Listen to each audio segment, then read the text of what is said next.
They've had enough of, I mean, Vitality can no longer have a situation a round where they play it right and lose the round. They've given up enough of those throughout this map. Yeah, that's a fair point. Ooh, double grenade on Masuta, down to 50 health before anything happens. But now here's the return. Molotov on top of Sunny. He can either use a smoke to get rid of it. No, actually, it doesn't even spread far enough. I thought that maybe would have done a lot more damage. Now they're going to come through instead. They don't care about the damage. Masuta, in spite of the low health, getting a big kill there with the M4A1, and he's going to pick up another one, actually. Sorry, it's the M4A4, but regardless, excellent kills coming through here defensively for Vitality. It's finally Sunny starting to reply a bit. The bomb, though, it's going to be another 10 seconds before they can put it down. They're going to have to wait for that Molotov and then go and pick it up. It's pretty good teamwork from Shox and Masuta, but still, it's a different retake on the speed. Wonder if they're going to pounce as soon as Sunny starts putting the bomb down, if they're just going to plant this and come on in. He taps it. Oh, there's the spray. He could have doubled him up, but he ran out of bullets. One up shot towards holes. It's a 2-on-2, and RPK tried to be the hero. It's all on ZywOo. Sunny very low on HP, and Alu is covering from holes with the up. He missed his chance, but ZywOo can't do it. What a hold from Ents, 14-11. And Vitality finally now, I think they're fully pushed over the ledge. Wow, I can't actually believe they actually have a lot more money than I was expecting. I'm kind of shocked. I guess they have the round loss bonus still sort of in effect from earlier. They never won enough rounds to actually reset that. That's kind of impressive on its own, but my god, that is... Yeah, that's a huge turnaround. 2-on-3, and they managed to pick it up. And I think you're right. If he hadn't run out of bullets, he would have got both those kills as they came through the smoke in the door. That's shocking. Out on long, RPK just keeping an eye on it, not actually trying to hold. A very different setup for Vitality, though, with 2 in middle this time and 1 on catwalk. Oh, that's ZywOo trying to do way too much. He wanted to find a pick for his team. Apex is going to recover the op, and oh, he actually tags him through the door. That's not bad at all. Good follow-up kill. Yeah, it's going to give them something to work with. A 4-on-4 if nothing else, but RPK is still feeling lonesome for backup. He's inside of the smoke on his own. Didn't even see them. I can't believe it. Oh, that has to be a resolution issue right there. I think otherwise he would have definitely known. Looks different on his monitor, ladies and gentlemen. It's Masuta, though, with 2 big kills. Make it a triple overall in the round. He's a hero. He is the hero right now for Vitality. Sergey in a 1 versus 2. Still with 50 seconds. He's going to pick up 1, but he can't get it. A quad kill instead for Masuta. All right, things are getting wild. Things are getting heated here to start Blast Premier. Getting real freaky. That is a crazy way to it's a crazy way to initiate a double peak. Look at Masuta, 26-15, leading the server. He's keeping Vitality alive in this. It's a 2-round lead for Ents. That is a great shutdown from RPK. That's a very aggressive play inside of the smoke of the bomb site. Yeah, keeping them vital, Jason, if you will. Yeah. That doesn't even make sense. Doing my best here. ZywOo actually missing. ZywOo's in some trouble. Yeah, he's in a lot of trouble, but he's got some backup. Masuta can just do no wrong at this point in time. What a godlike performance he's putting on display for us here today. ZywOo, actually, I think he would have been dead if not for that distraction. I think they would have probably flashed him and just gone for him. Listen, Vitality's obviously not playing the best Counter-Strike they've ever played in their life, but I think you have to admire what they're showing off right now, and that is finally the French scene getting younger and having their young players show some promise. First ZywOo last year, now Masuta. This is a phenomenal match for him. Holding on. Oh, that's a great headshot. 1 more added on top, and he is dominating Ents at the moment. Why is ZywOo jumping and no-scoping? Oh my god, on the ramp. That doesn't even make any sense, but...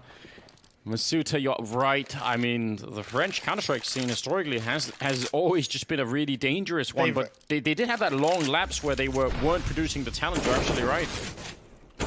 Well, they were just resisting bringing young talent in, and the players that they did bring in weren't delivering on the potential. Now you have 2 players firmly in Vitality who look good so far. Masuta still, we need to wait for the final verdict, but ZywOo obviously the best player of 2019. He's still a very impressive, a very scary AWPer, but Masuta's looking like he's got the right stuff, at least in this map.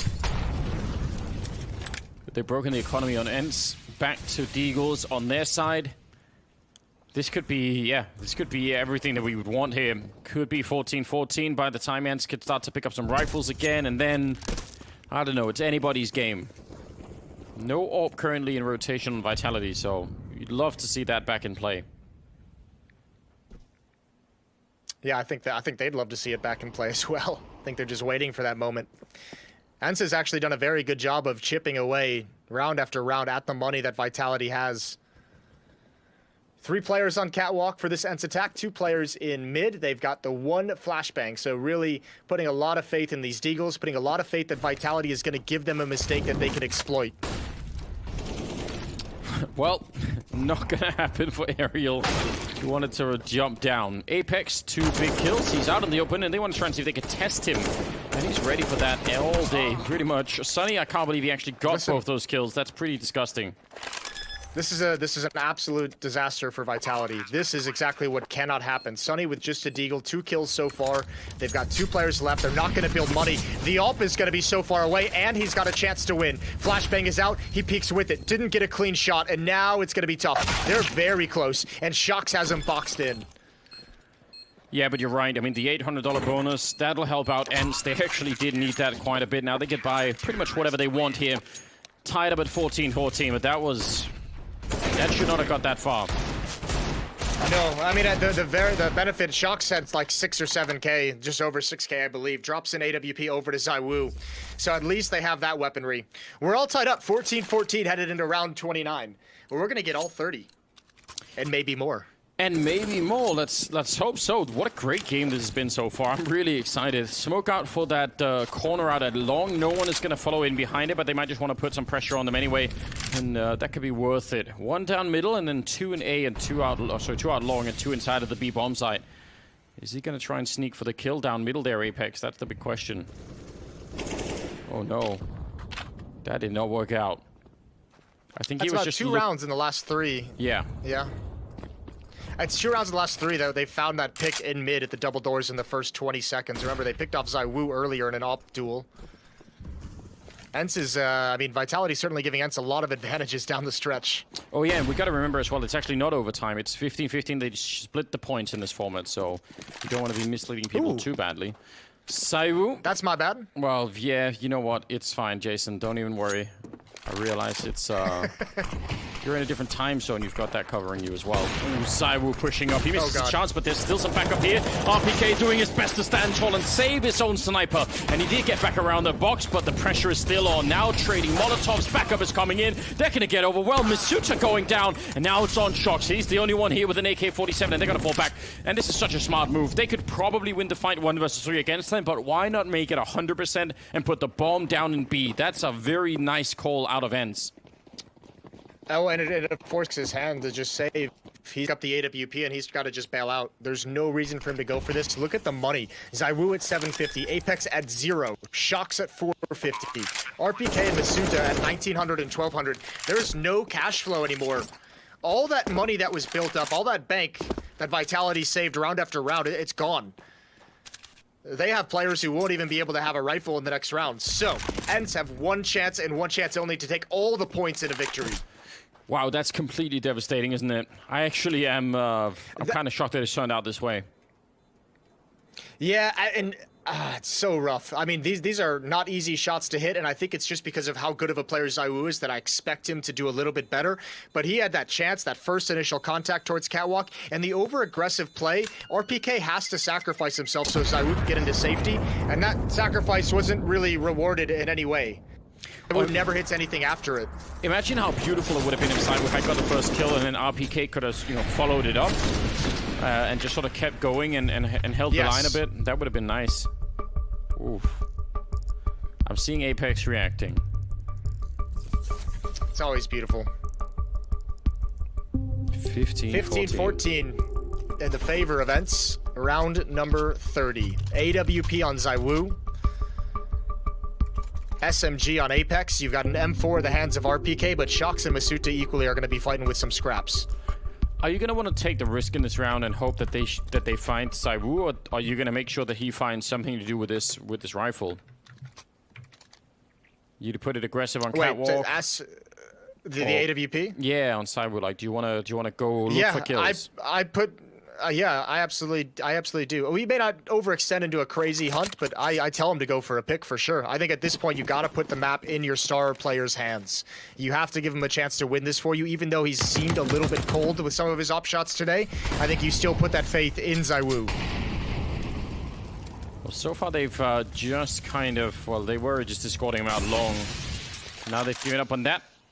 Not quite going to stick in that position. He's instead down the middle.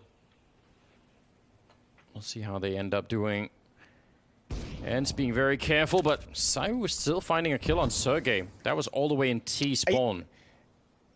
You have to admire that. ZywOo's been picked off in this position in the second half. Oh, that's a beautiful shot. Right out of the air is Sunny. And ZywOo's found Vitality, a 5-on-3. Just don't give it right back to them. Just back away. Now you can play standard Counter-Strike. Yeah, that's the crucial thing, isn't it? Just try and get back if you can. I'm not sure RBK really could have. He's stuck out here, and he'll go down. Nice shot there with the AK-47. Why is the rifle close and the SMG far away? This is scary. Vitality, again, these small details could come back to haunt them. Apex has to play this perfectly. Ooh, jumping down, and ZywOo with 3 kills in the final round here. They go 15-15 and split the points between them. That was such a high-intensity match. It really looked like Vitality were well prepared, but the firepower there on the end side was incredible. I think if not for Masuta, though, they don't even get close Vitality. He was playing phenomenally. Yeah, although I think Vitality as a team was playing very well, I thought, and it's going to sound weird. There were just so many small things that happened time after time. I mean, it's phenomenal performance from Ents, who I came in doubting a little bit. I'm actually much impressed with how they played today. Yeah, me too. Well, we'll see how it goes after the break. We'll get the analyst in, and we'll be right back. Stay tuned.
Welcome, ladies and gentlemen, to the second week here. Got the best teams in the world and complexity. But Flamey is his kryptonite again. Oh! This is it. It's a bulldozer. We have fun, we're going to play good. We may lose some shit rounds, but you just brush it off, and if we win some good rounds, we cheer. That's all it is. The best team in the world going up against a team who, you know, hasn't even been able to qualify for the major yet.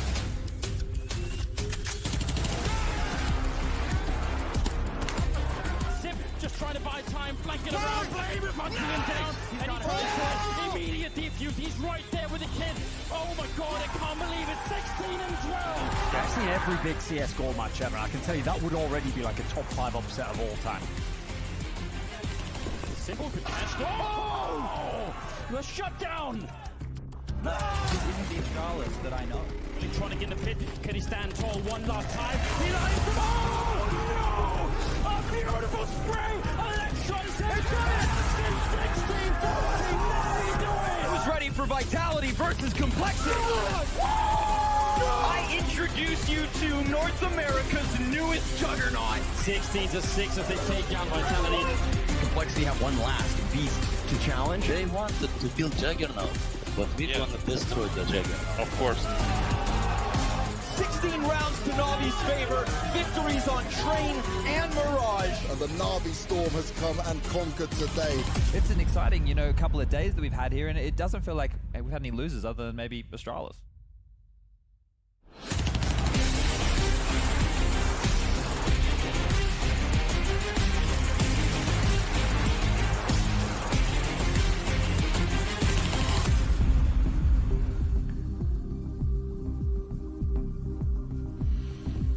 So there we have it, the result of our first match here at the Blast Premiere. It is going to be a tie between the two teams, between ENCE and Vitality. That's how it can go in this group phase. We will not be going into overtimes. It will end at 15-15, and the teams will collect the points that they get from that kind of, stalemate. So these are some of the stats that we've seen so far. Sunny sitting at the top for ENCE, Misuda doing some serious work for Vitality. But Maniac, I'm going to turn to you first to get your impressions here of this first match of the day. Ooh, that was messy. That was messy Counter-Strike, honestly. And for the viewers at home to know, I have the privilege of being able to listen to the team speak as the teams are playing. And I am stressed right now. Like, I am stressed. I could hear the tension in both teams, like communications in general, their vocals. They were so high octane, and I think Vitality didn't realize that at 15-15 that there was going to be the end, that was going to be a draw, because they were all so pumped up about going to overtime, and then one said, "Guys, I think it's draw. I think we're over now." So I'm kind of taking my breath again now. It sounds about right. Right, it even happened to Moses casting in the match as well, where he thought, hey, we're going to overtime. And it's like, no, this is 15-15. This is going to be the format for this group stage that it'll keep rotating. Thorin, you didn't quite get the win that you were predicting, but Vitality didn't win either. So how are you feeling about this first match? Yeah, first of all, I just love if apparently you guys speak French. I'm just from England, mate. I just did a little bit in high school. If you could just translate whatever Apex said there in that segment, that'd be great just for the fans. Something to do with horse, anyway. But, that's not important. That's fine. Oh, right, horses. No, Kishima has been there for years. So anyway, what I thought was interesting about this game, I saved you there, don't worry about that. What I thought was interesting about this game, I think Jason nailed it, actually. If you want to look at who played as the better Counter-Strike team, I'd probably give Vitality the edge there. Listen, Misuta is in theory the worst performing player, but he looked absolutely great in this game. He had a lot of key plays. The problem is, they were playing Dust 2, gentlemen. It's not about who has the best Counter-Strike overall. When ENCE actually had their rounds, they hit like a Mack truck on the T side when they were coming in that catwalk area. So I think all in all, the fragging side, I did put over on the ENCE side. Listen, I didn't expect Sonny to be the guy leading the scoreboard. He's also had somewhat underwhelming stats recently, but I thought Zero, for the level I expected him, didn't really have as many of the big rounds as I thought he would.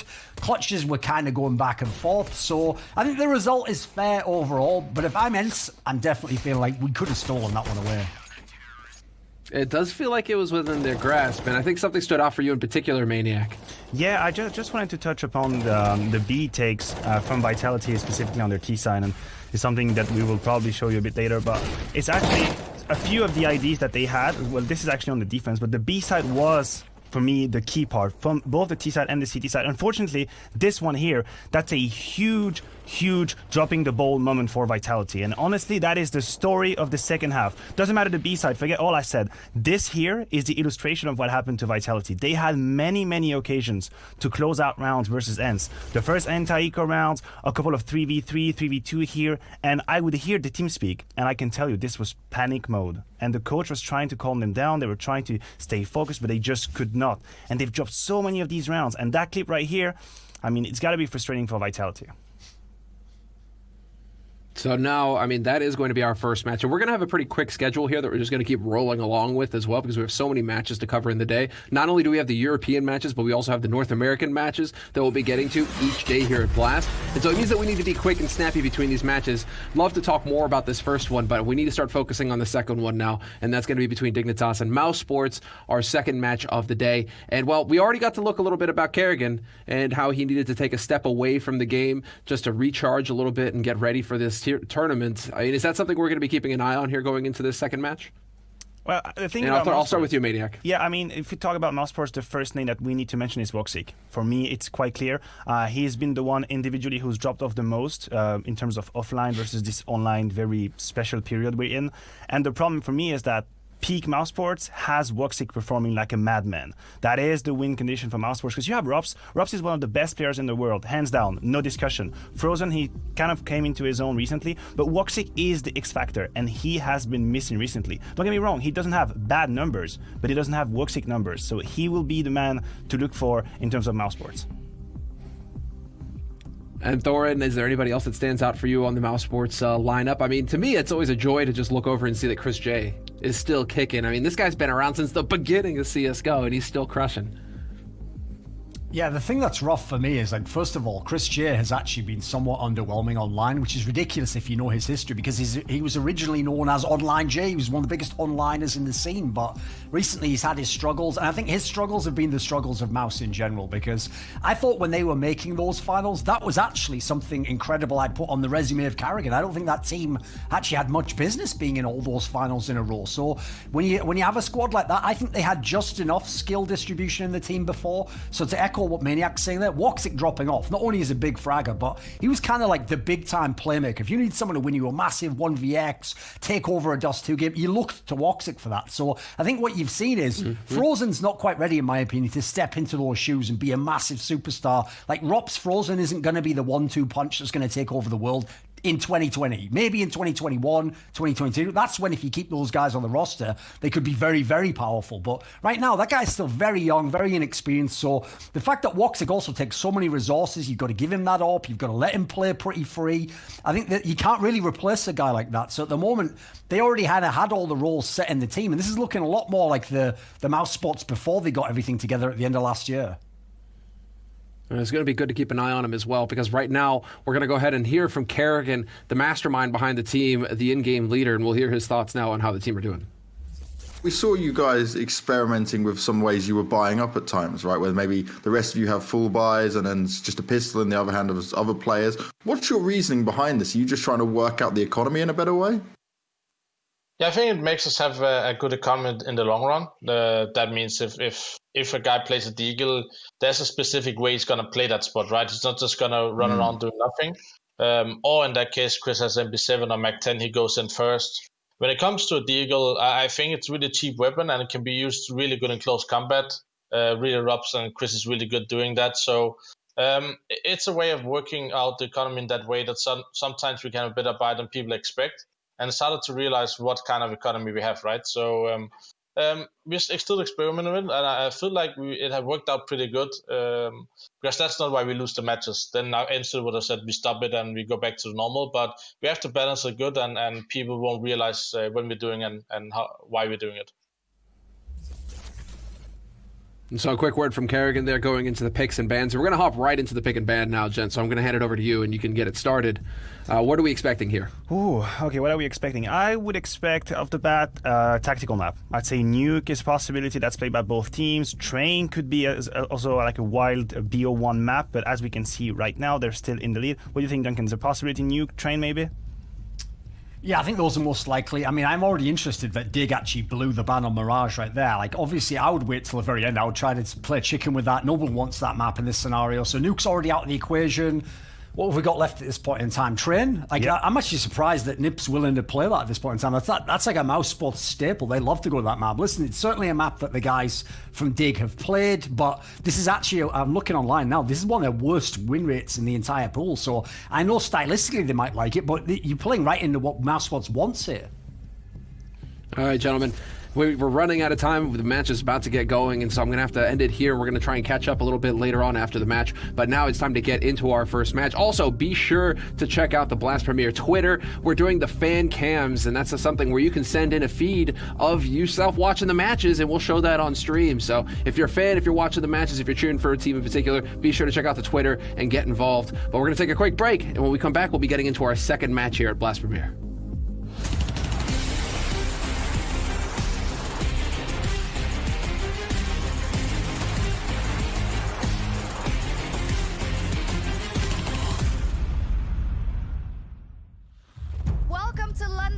Week 3 of Blast Premier. We've got some top tier Counter-Strike coming your way. The 100 Thieves and G2! Down now. 2 quick kills. They should not lose this game right now. This is not a team that yet has the pedigree to beat an EG. It is Valentine's Day, guys, but what happens under the desk stays under the desk. Dad and Dad, we're back together again. So what we have to do, we will win this game. Deal? But they're coming in from long as well. Speed's going to be there. What an upset. It took all 3 maps. This is going to be a spicy one. 100 Thieves versus EG! They take them down in overtime and win the whole series 2-0. A banger of a match between G2 and OG. Chance for this, and it gets down the 1v2 to close it out.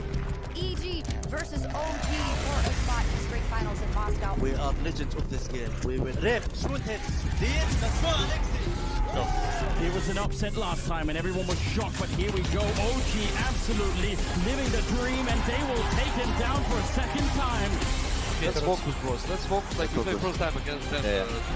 They've done it. They've bounced back on Dust 2. We're going to the final map of Blast Premier Spring Series, baby. Let's take it just like this. And G2, 1 frag away, 1 HP away from shutting down the dreams of OG. There we go. G2 Esports first place in Group C. Fantastic stuff. We'll see you in a couple of months, of course, for the Showdown. And for now, enjoy the rest of your evening. There we go. Bye.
Welcome back, ladies and gentlemen. It's Dignitas versus Mousesports now here at Blast Premier. I'm here with Jason. How are you feeling about this particular matchup?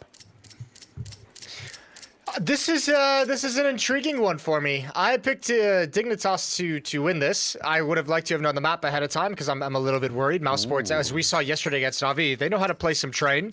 But I've put most of my faith in Fiflaren, who's not even actually playing in the map itself. So there's that. All right, well, that's it's an interesting way of putting it. I kind of picked Dignitas as well, and that's over Dig, and that's, I don't know, part nostalgia. I did it because of Vendetta, who's not in the server either, so we might be sharing some kind of issue here, Jason. Yeah, we're both complete idiots. Is basically what we've all figured out here. Mousesports starting on the CT side, that'll be a big advantage for them. Man, I know when we were watching them yesterday, Frozen was so good on this map in the series. Kerrigan had some very cool entries as well. Mousesports is going to be a tough opponent. I'm excited. This is the first time because we were at Flashpoint. We saw Dig play, but they did not have Holzerg. This is my first time casting them with this lineup that they're so excited about.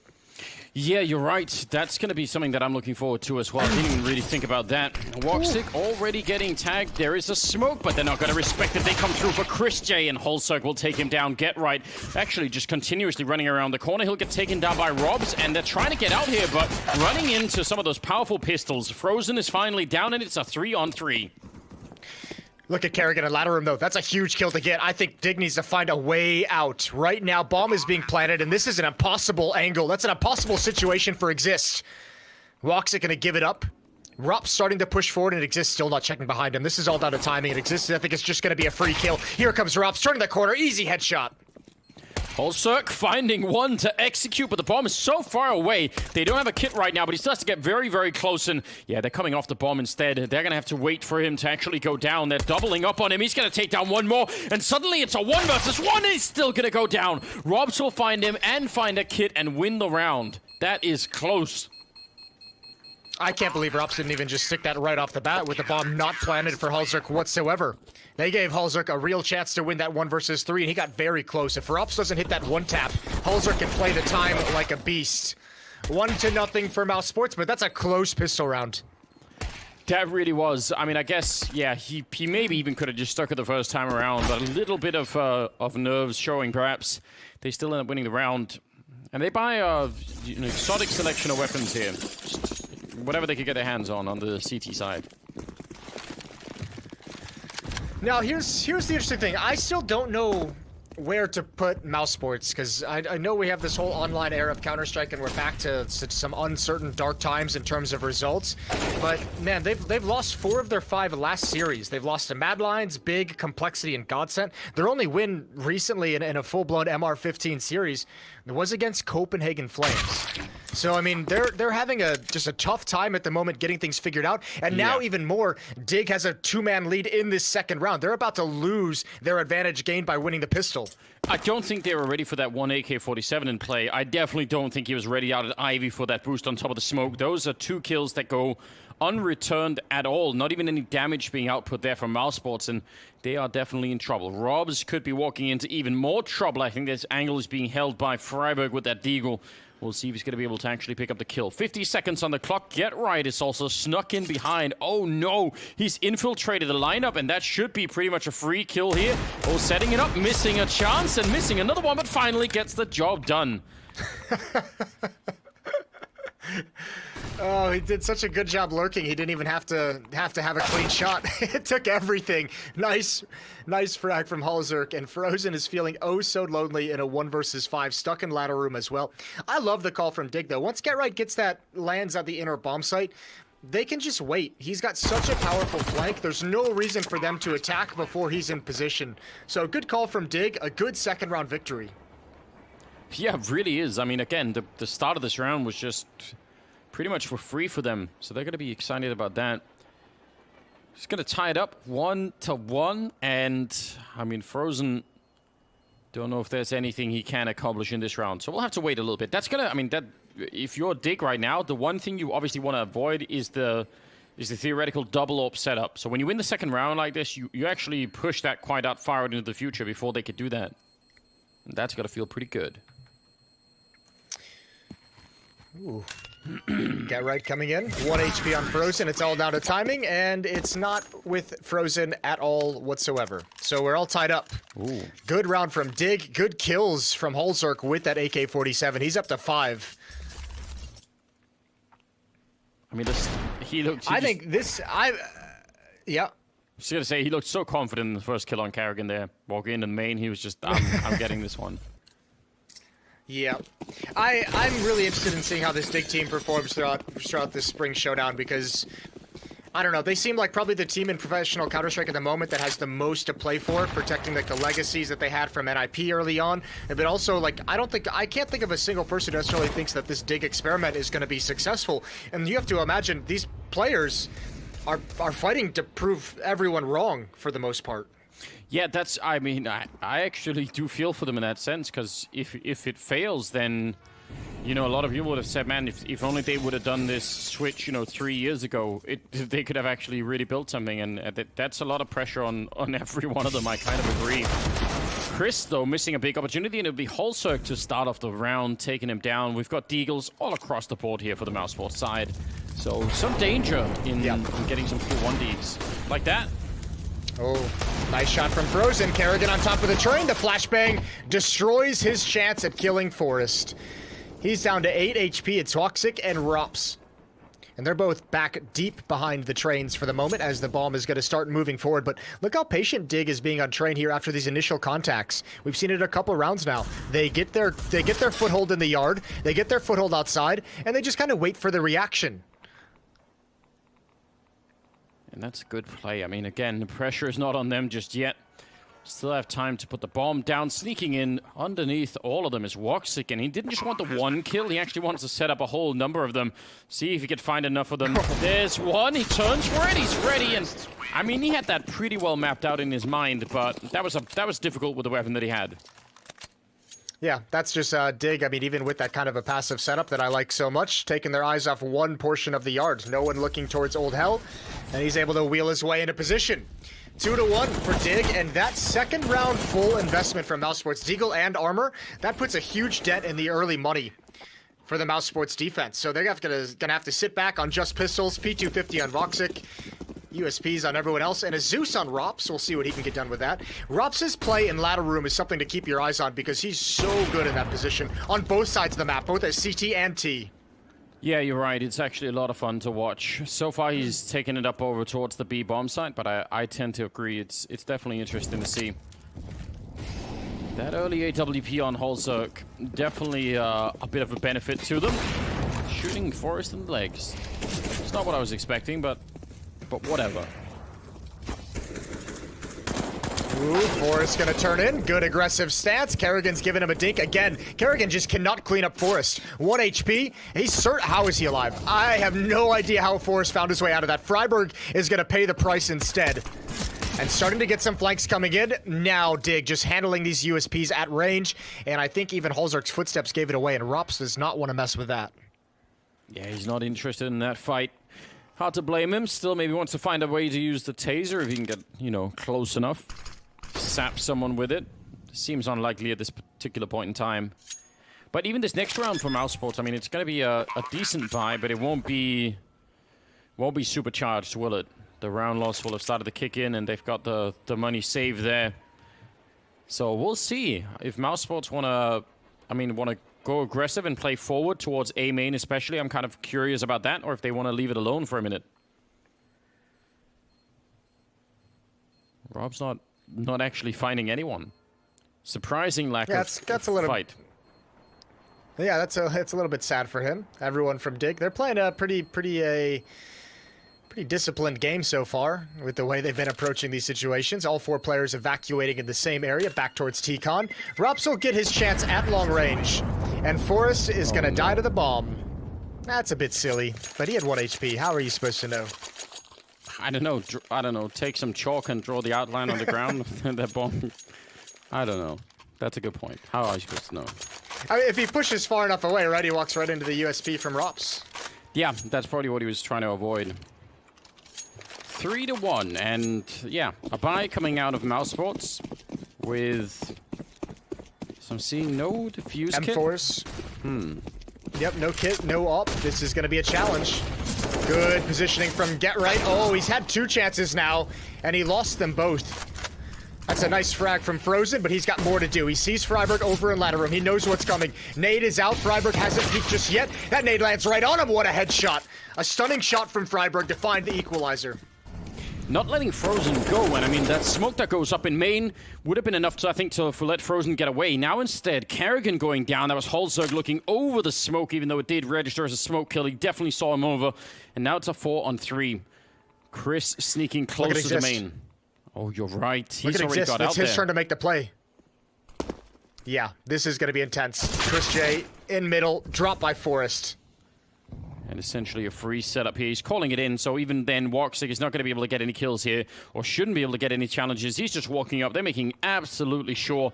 What a great play coming out, and that's the round in their favor. Wow, 4-1 now in favor of Dig.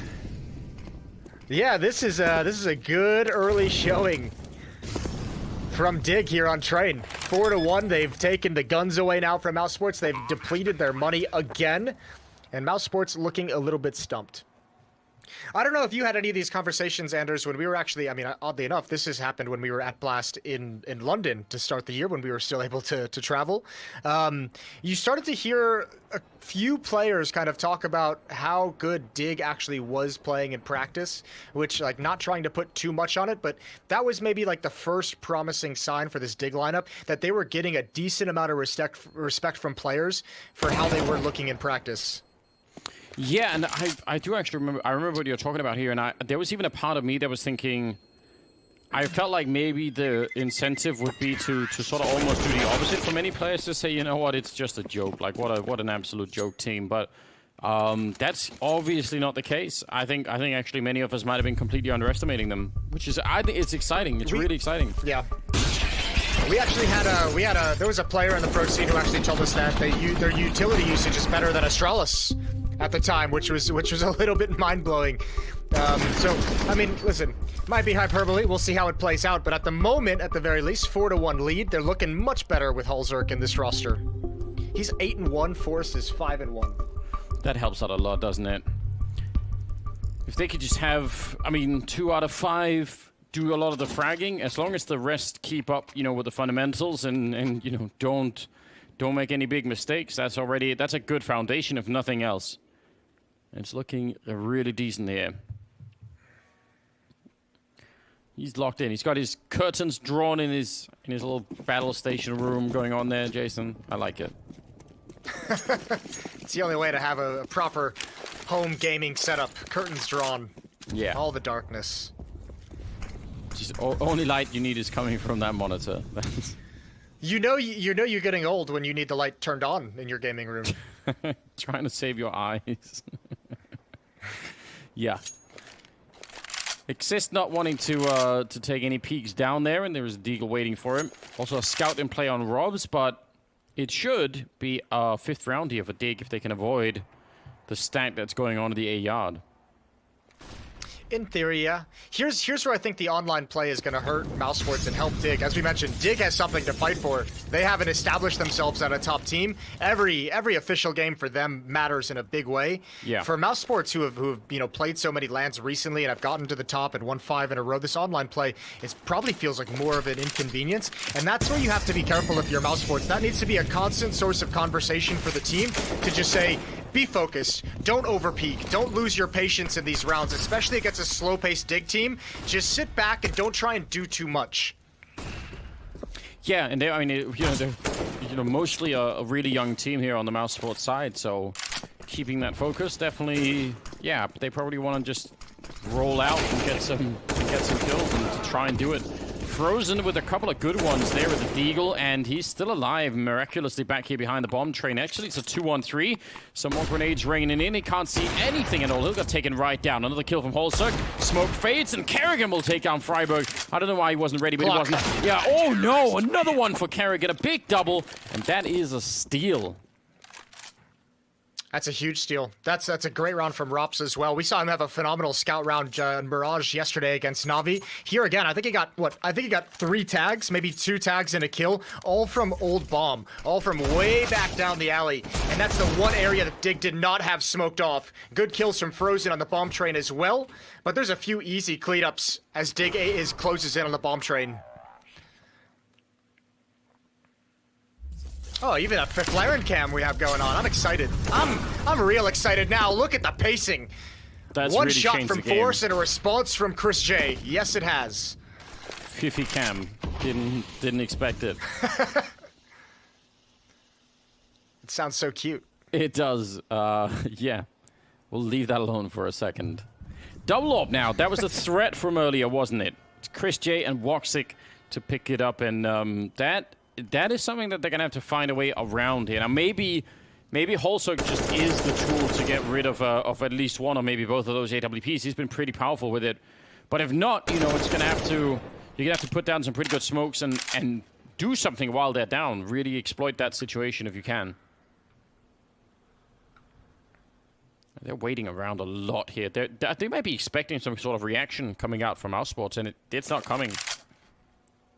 No, not yet, but I think they're also, you're also making Mousesports sweat. And they've rotated a player back towards the B bomb site, so it's just 2 defenders here. When you have this little manpower on the outer site, you have to kind of play it passively. So Kerrigan at bomb train, Woxic way back with that AWP. There's a lot of space in that outer yard for Dig to exploit.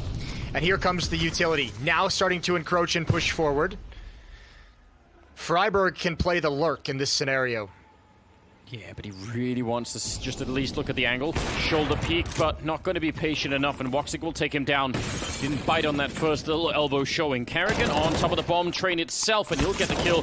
Trying to prevent the bomb plant from actually even going down with 8 seconds left. The bomb, trying to shoot under the train was a clever idea, but actually doesn't get the kill at all. So now it's a 1 versus 3. Holzerk with just the AWP on top of the train here, and if they peek him, he can't even see it. The lack of the scope there will stop him from seeing anything, and that will be a round for Mousesports, and actually a pretty good cleanup.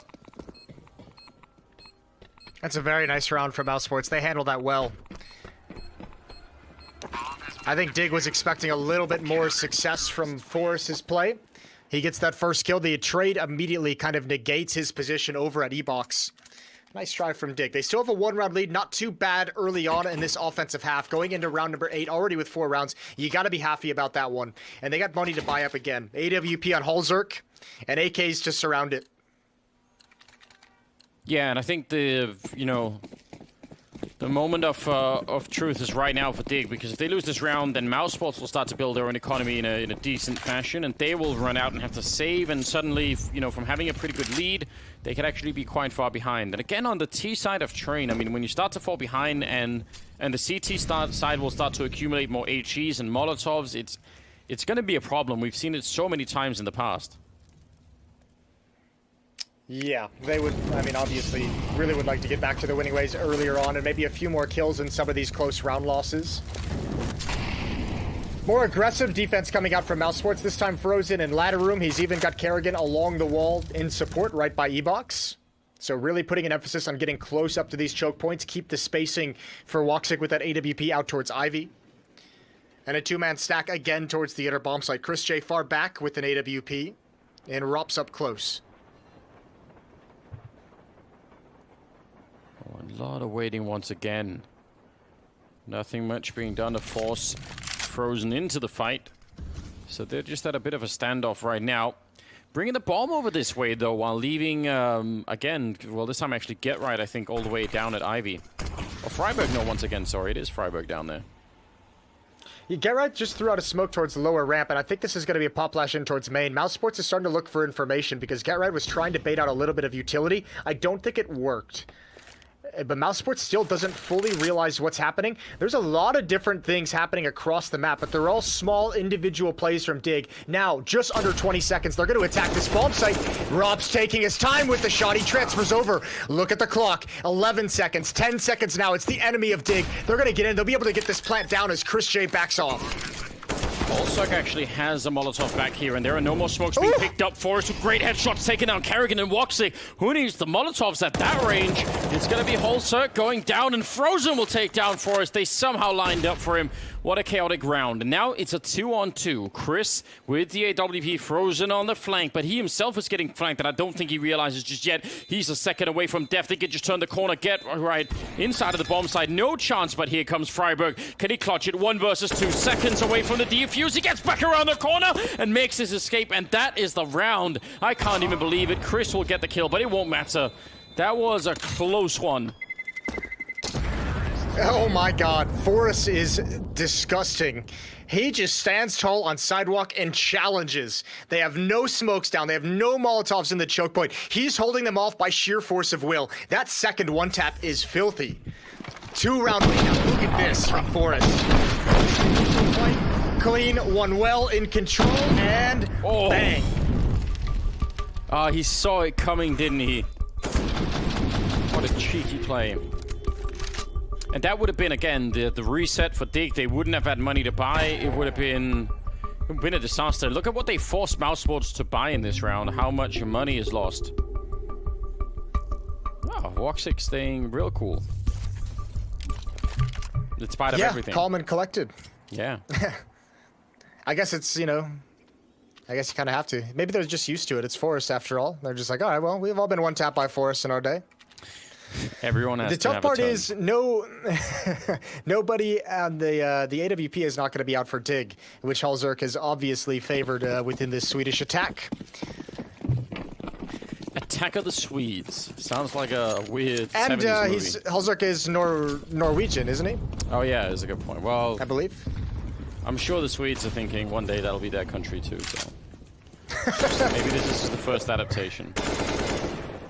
This is the first step of their global conquest. Something like that. Oh dear. That actually looked like it was going to be a pretty good swing. AK versus MP9 in there. But there was an AWP in the background, and that does make that's a swing to the table a little bit for the CT side. Rob's going down, and still inside of the B bomb side is Get Right up close to the C connector. Can he freeze them in place? Can he hold them there while the bomb goes down? Xyst stopping the flank this time. Frozen not going to get in. They jump out and actually trick Get Right, so Chris can get the kill. That's a clever play. And now it's a 2-on-2. Freiburg up close with the AK, and really far behind is Xyst. He wants to get in and try and help out, but he's going to get himself killed instead. And Freiburg, he's going to get swung on it. That's a nice retake from our sports. I like the attempt from Dig, though. I like seeing them be that proactive on the map. When they lose Forest, you might as well go for it. Just two players walking out, Get Right and Hulzerk able to find the entry. Just no success from there, which is unfortunate, but I like the aggressiveness of that play from Dig and a really good recovery from Mousesports. But it feels like Mousesports is just barely holding on to this match. They are having so much pressure put onto them. And finally, now that might abate a little bit because Dig is out of money. Yeah, it had to happen at some point, and I mean, it's kind of a sad, right, because they actually survived the, the big test, and then Mousesports had just enough money to buy into that previous round, and then they kept going. Small detail as well, Chris J wallbanged Forrest from CT mid. I wonder what would have happened if Kerrigan had gone down to Force AK-47. Good nade up top, and Rops has got to hold on to the inner bomb site. He's got support, and with that nade, Dig fall back. That's a powerful grenade. I don't blame them for giving up on that one. It may also be because they salvaged the AWP. They're like, oh, we can give Hulzerk the op. Let's see if he can, get lucky and find us a pick. Let's see if someone walks into a crosshair, if he can get aggressive. Yeah, almost want to give that op to Forrest. I mean, Hulzerk's been great, but he's also on 19 health. And it's not like the rest of them have deagles or anything that could sort of like create some space. They just have Glocks, so this AWP is going to have to be it. Yeah, there we go. Forrest being given a chance now. Someone jump for him and then jump him down afterwards. I feel like that's got to be the play. Make some space and then just cross your fingers and hope that it works out. There's the jump. Space not being created. The Glock's getting chewed apart. I guess that's a predictable outcome. Yeah, maybe they needed a rabbit's foot instead of fingers crossed. That probably would have done it. Yeah, you an expert in this kind of thing, Jason? 5. Yeah, you gotta have all the Lucky Charms out there. The horseshoe, actual Lucky Charm cereal. Jason, given how your life has turned out, I'm not inclined to take advice on luck from you. I'm just not gonna lie. I feel like it's not gone your way so far. The universe often against you. I don't know, I get to cast Counter-Strike for a living. Seems like things are going pretty okay. With me? Think about that. Okay, good point. Yeah, I didn't take that angle. You're right, I do have some pretty shit luck. Yeah, didn't think about that, did you? Kerrigan does go down. He's done. And Get Right. Sneakily waiting, and Robs. Again, it's kind of a classic situation when you get an early kill on that CT side. Very often the CTs will try and, do something to bring it back. They'll try and react somewhere else, and Get Right saw it coming. They've taken a lot of damage, but they're still in a 5-on-3. Yeah, the problem, though, is because of the damage on Get Right and Force, they're so very low. Those are easy multi-kills for Mousesports. Dig actually has to be very careful how they play the rest of this round. I absolutely love this from Get Right. Again, the rest of his team with 1 minute, they're going to start rotating back to the B bomb site, but they can be cautious with how they approach this. Let Get Right have the time to make this play. That's a nice kill to sneak in. I think he just heard the scope there, and as you said, Get Right sneaking all the way through. He built an entire career on being able to do this, and I mean, for a long time, that's not something we've really seen out of him, but it's interesting to see that start to creep back in again. Mate, this is cool. Dig throughout this entire half have been, this has not really been like an overpowering half from Dig on offense. This has been like a really sneaky, like knife in the back assassination style of play. The amount of times we've seen someone lurk towards Ivy, lurk in that inner bomb site, and it hasn't always been Get Right. We've seen Freiburg, as we just did, over towards Ivy. We saw Xyst previously over towards Ivy, and Get Right giving a little shrug. Yeah, that's wonderful. Oh, the jump down. Oh, I wanted that to work. Polsuk had the right idea. Frozen did cap his jump on the door frame, so that helps out a little bit. They got 3 AWPs now that Frozen has picked up 1. Why not?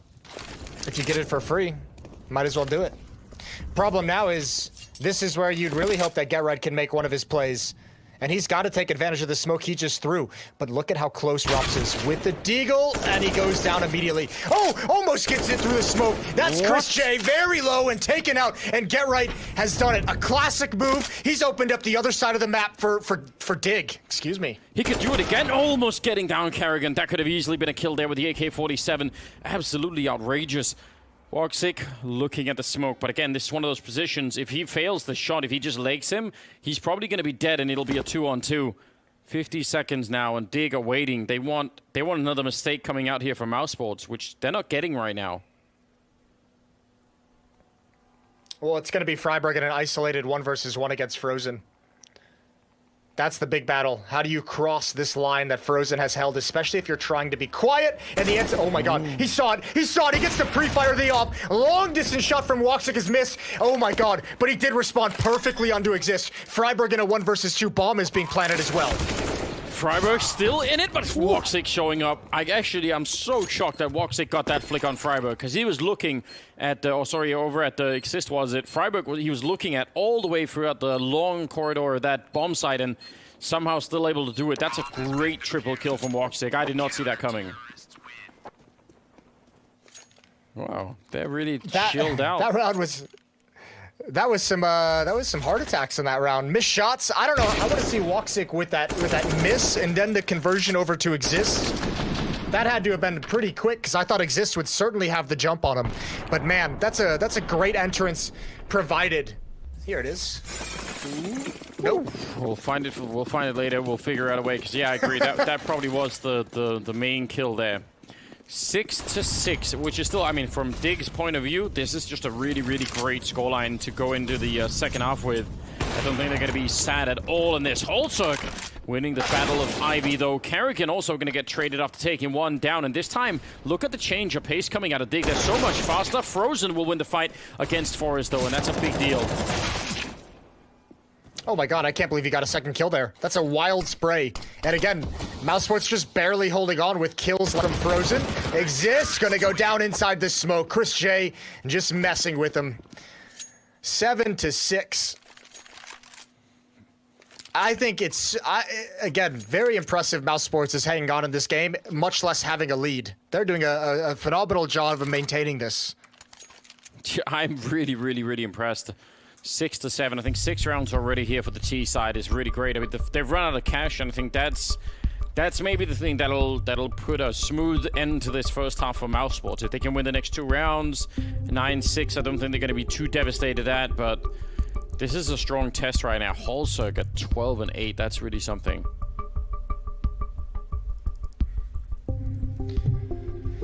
All right, well, let's see what Dig has. That was a pretty painful round to lose for them. If they had won that, they would have decimated the Mousesports economy. They could have had a huge jump in a lead going into the second half. Now they've got to fight for it, and maybe not even fight in this round. Low $2,000 on most of the players for the Dig side of things, so yeah, might be an area where they just sit and wait for the final round of the half and go for that 7-8 scoreline. I do like the fact that they weren't so aggressive in the last round. I think it's a nice way to change the pace and hope to catch Mousesports. Yeah. And unfortunately, they were never able to get multi-kills. It was just like 1-for-1 trading all the way down, and Mousesports eventually came out on top. That double kill from Frozen that he gets is probably the sequence that keeps Dig in that round, because it looked like they were on the verge of collapse there. 1 round difference between the two. And Dig just going to try and get a plant down. No utility. They're going to try and bum rush with Glocks and just get the bomb planted in this B bomb site. Hard to see how that's going to work out without the armor. They need it to get an AWP on the field. This is actually quietly like a pretty big consequence. If they can't get this plant, there's going to be no AWP in the next round, and they're not going to get it. Ooh, maybe they will. Maybe they will get that plant. Forrest. Wow. Oh, he's done it. That's perfect. Yeah, I did not think that was going to... I think the MP7 on there made me think he's going to chew them all up, but somehow able to do it. So the $800 bonus and plus the round loss bonus, that means they can maybe just put it together. I don't know if Forrest wants to try and risk it, but... It'll be Glass Canyon or Light Armor. It's Glass Cannon on Holzerk. So yeah, that plant is the difference between having the AWP and not.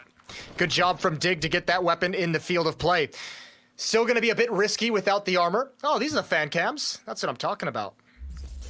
That's fantastic. I'm shocked that we could do this. Technology is amazing. 2020 really offering us something. Get more of those guys. It's Frozen. Get put to the test by the E-Box, and he goes down. Chris will take one. Carrigan with another one. And wildly no-scoping through the smoke. You're not exactly what the doctor ordered at all. Carrigan will go down to Exist, and now sneaking out as Robs. That's the bomb on the ground, so now they definitely know it's just Exist and Forrest left at a very, very rough 2 versus 3. But the smoke fades, and Forrest gets a kill. He's down to 10 health, though. HP doesn't matter. We're up against 2 AWPs. Outside of that Molotov, these ops are going to have to clean up very injured players. Woxic didn't see that elbow? How did that happen? This is all timing. If Forrest peaks on top as well, that's a tough swing up. And now it's a 2-on-1. Woxic has to just play it passive and hold the line. Yeah, but as you said again with the AWP, if he fires the shot and misses, or even if he gets the kill, if someone else is there to pick him up right afterwards, that could be absolutely deadly. 48 seconds, a long time for him to be waiting around here for someone to cross this angle, and Exist has a good idea. I think he has a feeling that maybe someone's out here. They're going to try and see if they can maybe do it at the same time. The jump past, and Woxic not giving it away, but he might have still been spotted, and now Exist just holding the line. He could be dead already if he just keeps backing up like this. He's going to win the fight anyway. What a quick reaction from Woxic. Yeah, but he has no information about where Forrest is going now. Climbing the ladder. Woxic going to turn the corner. We'll see absolutely nothing. Hard to guess that he's up there. I mean, it's paper thin, that wall. He could spam him through, but if he doesn't know, it doesn't really matter. He's now almost walking under him. Smoke gonna be up, but that won't matter. There's the AK in the 7th round. Forrest able to clutch it at the end. A triple here for the round, in the round for the Legend as well. That's a great first half for Dig. They're gonna be very, very excited. We'll see how it goes in the second half when we come back after the break. Stay tuned.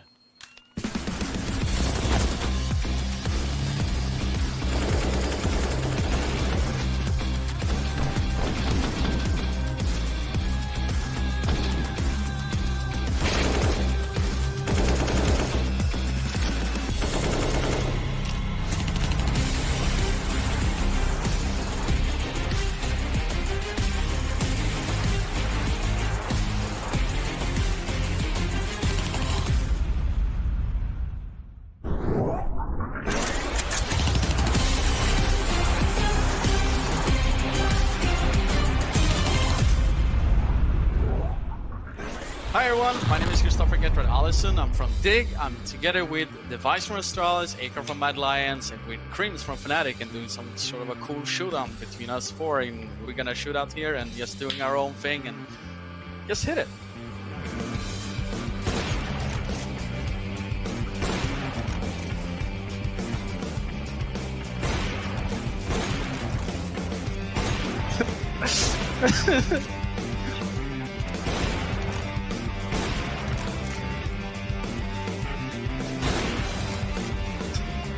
Come and catch me.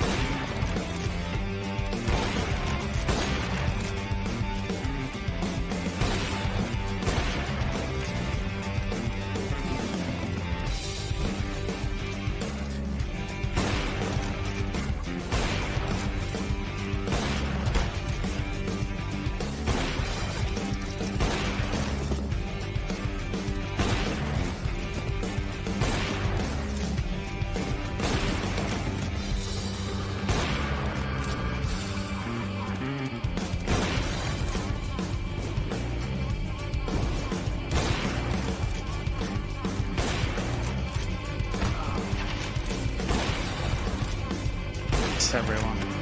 No! You missed him.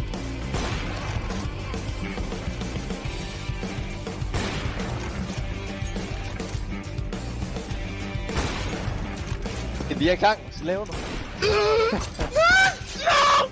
Yes! Oh my god, I'm headshot. What the fuck?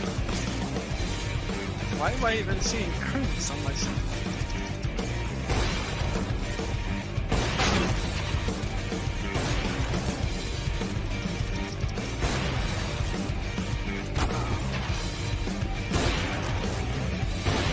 No.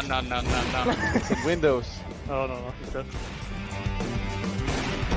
Oh! Another one. Oh, thank you. Fuck.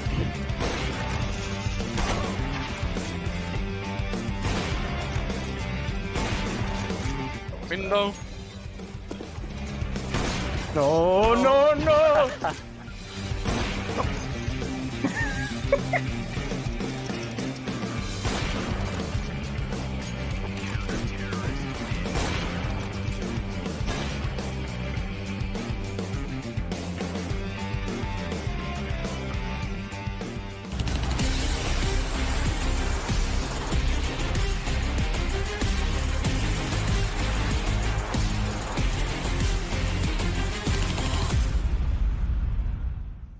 All right, welcome back, ladies and gentlemen. Second half going to be coming up here. It's Mousesports and Dig, Blast Premier, and Jason. How did that first half make you feel?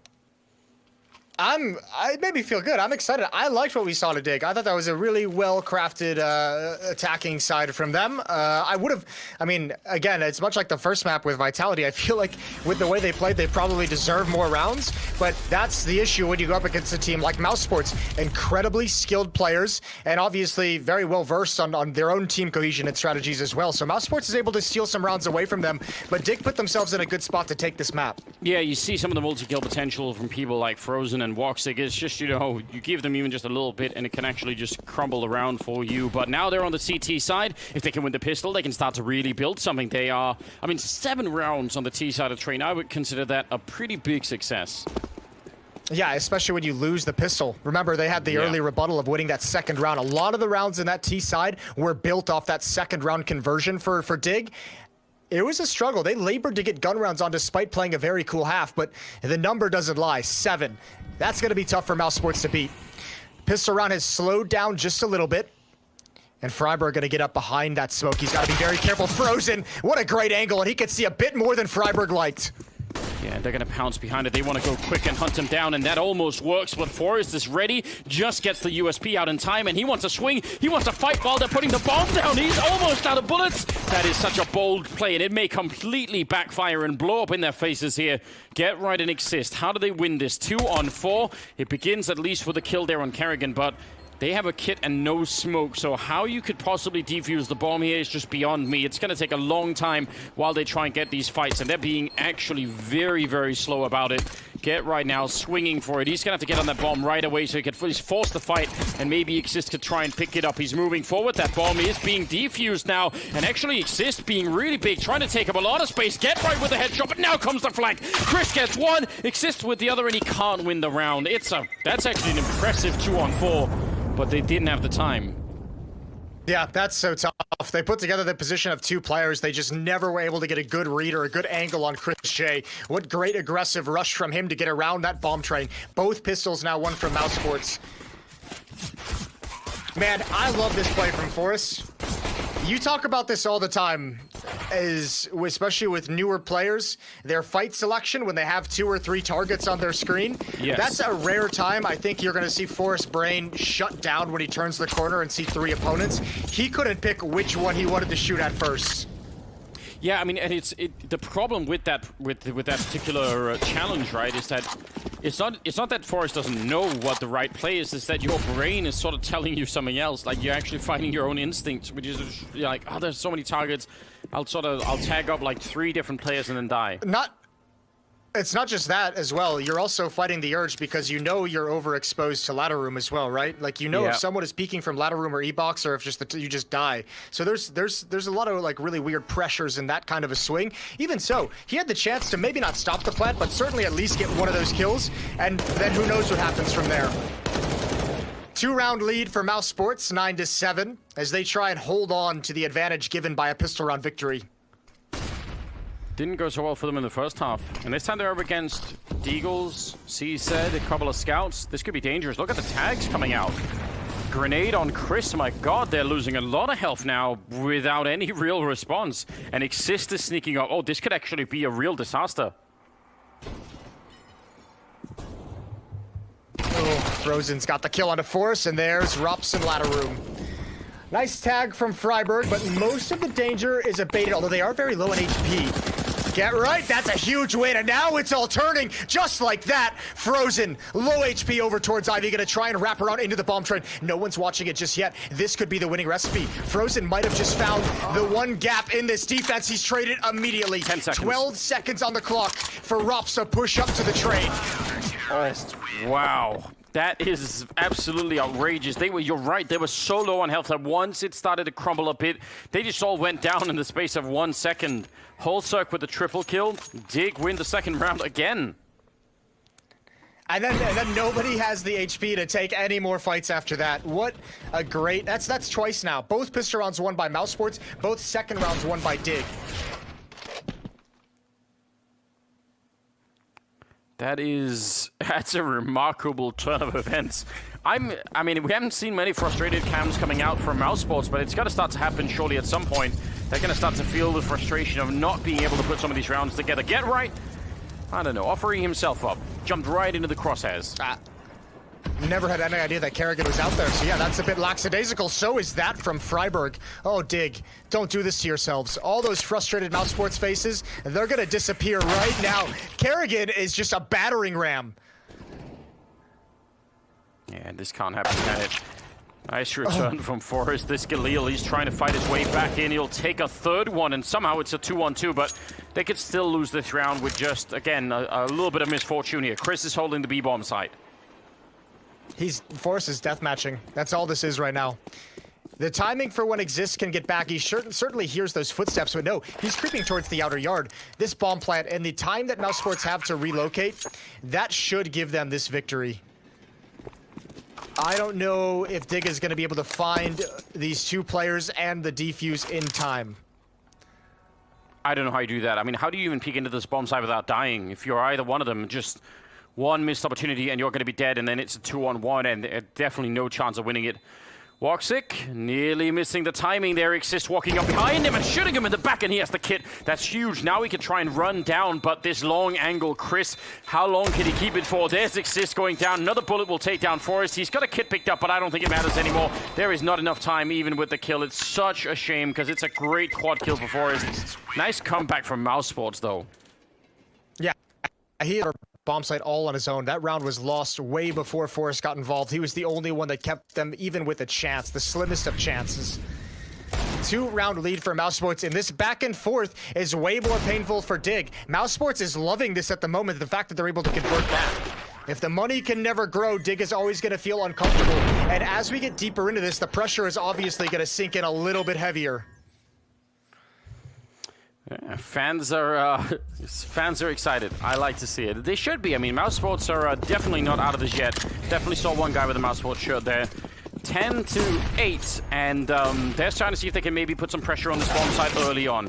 Not respecting the pistols of Dig, and they shouldn't. They've won the round already. Bomb has been planted. That's great. Yeah, that's nice and easy. It's always fun when you have a nice low pressure, low intensity round like this. Makes you feel way more calm. They haven't had many of those. 3-round lead for Mouse Sports. No, they haven't. They haven't had them at all. Dig's had a couple in the first half. I'm really interested to see what this half is going to look like once money gets on the board. I'm actually surprised to see Dig invest in this fashion with Get Right, Deagle Armor, Forest, Deagle Armor. That's a lot of money that they probably could have used moving forward. Mouse Sports is going to get a pretty solid lead to the point where it's now going to have to be a comeback for Dig. It's no longer, you know, a back and forth battle for control. This is full blown going to have to be a comeback from Dignitas.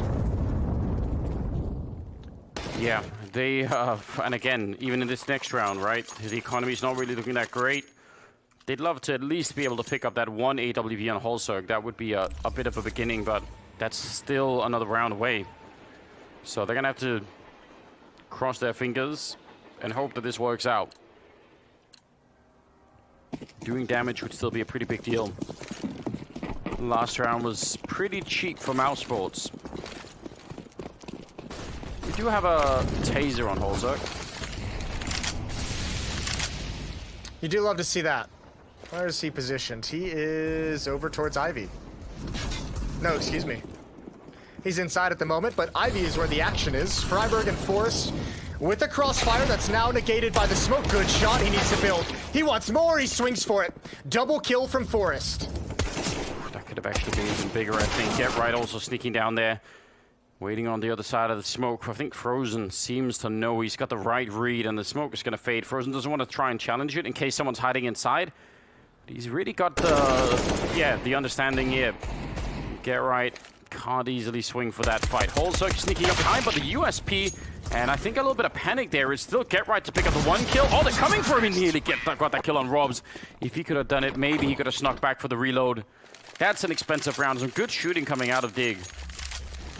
Yeah, but here we go. I mean, this is the first round where Dig is able to have a competing buy with the rifles of Mousesports.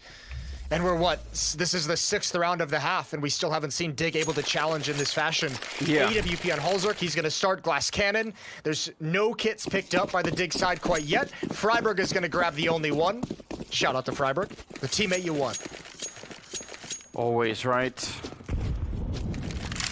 4 people on the outside, leaving Exist inside with just a smoke and a flash to at least buy time in case they were going to come for him quickly, but they slowed it right down, Mousesports. They're in a bit of a waiting pattern themselves. Not seeing anything exciting coming out of Dig right now, which I guess is fine. But yeah, this is maybe one of the last chances they're going to have to turn it around. Ooh, Freiburg going down through the smoke against Woxic over at Ivy. At the start, they need it.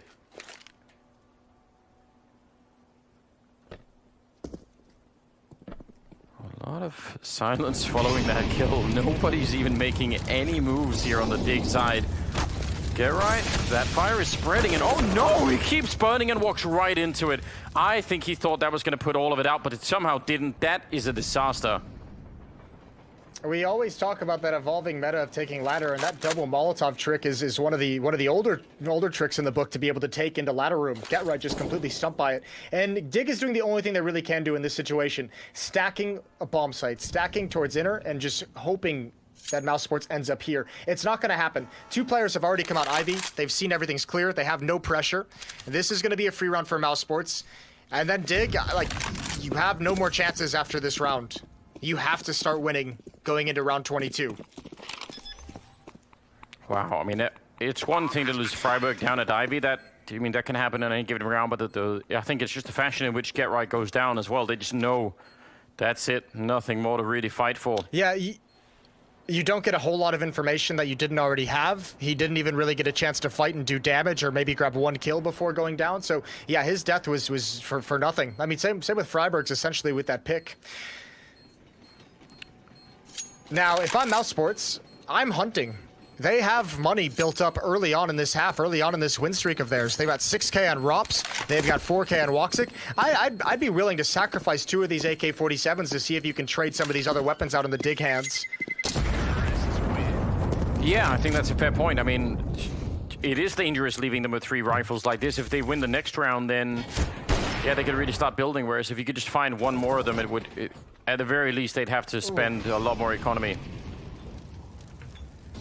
That's a nasty boost up. Yeah, this one hurts. That fire, the fire behind him was kept spreading way longer than he expected. Coaches are in, like to see it. Coach camps. We've always wanted coach camps. Well, 13-8. Woxic looking for the upper peak. That's not coming quite yet. Holzerk now with armor and that AWP and CT con sees absolutely nothing. This is a very slow and measured start to the round for Mousesports.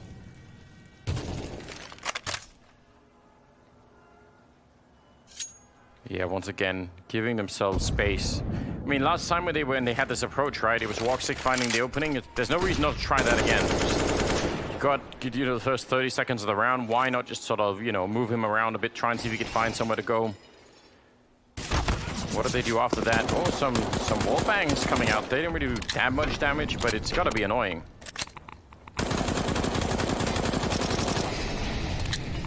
Really annoying. Yeah, and Mousesports hasn't really given their hand yet. They still have plenty of utility. So many flashes, 3 smokes. They have a Molotov as well to play with, and the bomb is just now rotating into box halls. Holzerk is far back with an AWP watching the upper ramp. Exist close up behind this smoke. Yes, he is. Look at the time. There, 34 seconds. Yeah, there seems to be like there's gonna be some kind of fake. This feels like. Yeah, I mean they almost have to go back to pick up with the rest. That of was the it. team. Yeah, but it wasn't much of a fake. It might have been enough anyway. Robs gets a kill for us though. Close range, takes down one. He was ready to fight Chris. He saw that coming, but he couldn't actually finish the kill. I mean, 18 seconds now as they take down Holzerg. Somehow this is actually working out for Mousesport and Chris J. That's a long range with that AK-47. He drops Freiburg, leaving Exist alone in a 1 versus 3. That's a great round out of Robs.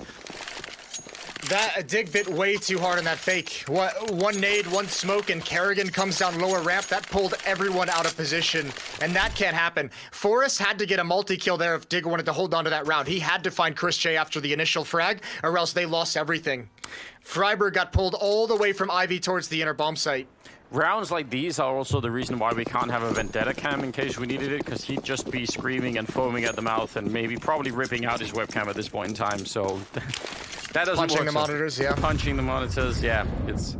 I'm sure someone wanted to do it, but it just wasn't possible, so. 23rd round. Dig said, please, we cannot have our employees shown in that light. Yeah, we don't stand by this at all. We don't endorse it. We keep sending Freiburg webcams and they keep breaking. Yeah, they keep just shutting down randomly. Man, it's kind of crazy to think that Dig has only won the second round. The only round that they've won, they were at a severe disadvantage going into it.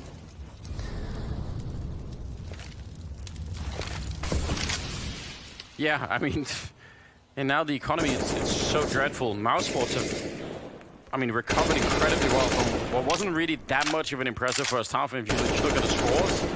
But they just kept their cool. We were talking about them not really showing much of any kind of an emotion, and maybe this is the reason why they were like, whatever, man, we can just do it on the C side. Yeah, a very cool T side for Dig is just... Ooh. Well... Oh. That's unfortunate for Get Right. Nice shot from Freiburg to follow it up. He gets another tag. One player's close. Holzerk in response. Now Forrest gets put into play. Tapping away with the M4A1. Exists in a 1 versus 1. CZ versus AWP.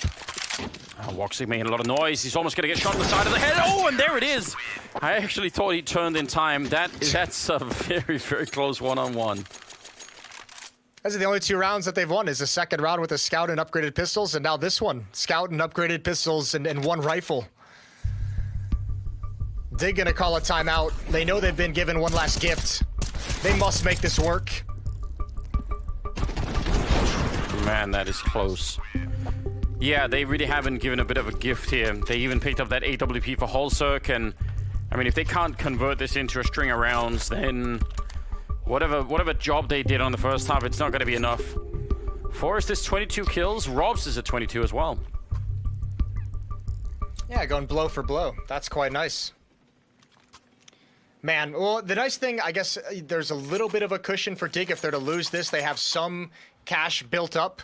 $1,000 on Exist after the buy, 1,600 on Holzerk, 1,000 on Forrest as well. So they've got some things to play with for that final round or that map point round for Mousesports, but they need to string a few together here to get close. And Holzerk needs to light something beneath him with that AWP. That's the chance for a pick. You'd like to see him. You'd like to start feeling more of an impact in this second half from him. I agree, because he was a spectacular. Well, it's not. It's way less surgical than the AWP. It's just bombing grenades and Molotovs into main, and they get the kill on Kerrigan. I'm sure they'll take it, but I agree. He had such an impact in the first half. Need to see it here in the second half too. Get Right going down. There's Freiburg with a bit of revenge, and Forrest also by the E-box. They know he's there, and they know he's trapped, and they just keep him there and fight him, and both have gone down. Now Exist and Holzerk. He's been smoked off this whole time. This defense has crumbled a couple times just on the littlest bit of pressure that Mousesports is applying. They're not able to get those crossfires to be as effective as they'd like, Dig. For now, this is where we just said. We called out Holzerk, said we'd like to feel a bit more impact from him. This round is all on him. He's going to have contact if they try and cross the line, except Exist peaked. He went for it, which, again, I mean, that's what Mousesports wanted. They were just calling a pause there, saying, just wait, let him make a mistake, and they did get one. I like the repositioning here from Horserk. Once you fire the gun, it's better to try and get some elements of price back in your favor. But with Woxic all the way back there, with Frozen and that Molotov, oh, he did see him. Big opportunity. He's now jumping up, making a bit of noise on top of the train. He goes for it and he legs him. I mean, that would have been quite the kill, but it's 15 rounds instead for Mouse Sports, and they are at map point here.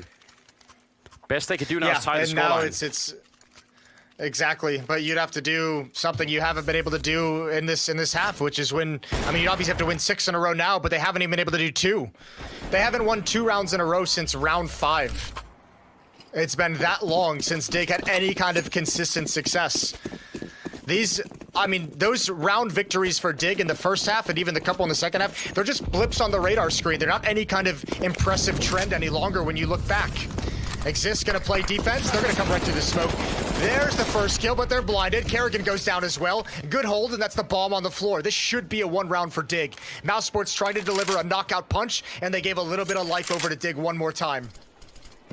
I like the theory behind going for a knockout and you're saying, you know what, we're at 15 rounds, let's get that 16th one and just, just a flash into the B bomb site. But with the smoke up and the bomb actually dropping, inside of the bomb site, that's an issue.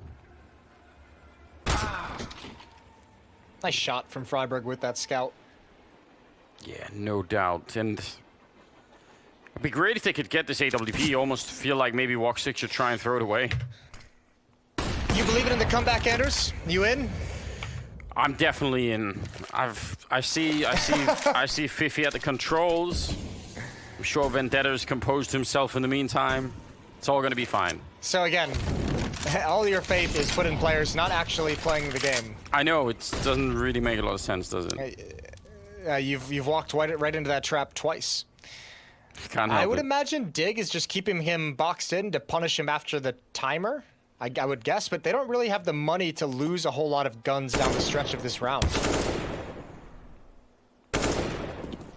Long solo fight coming out. Finally, they get rid of him, and Forrest has the AWP. So, what about you, Jason? Do you believe in the comeback? You had Dig pick this well to win this.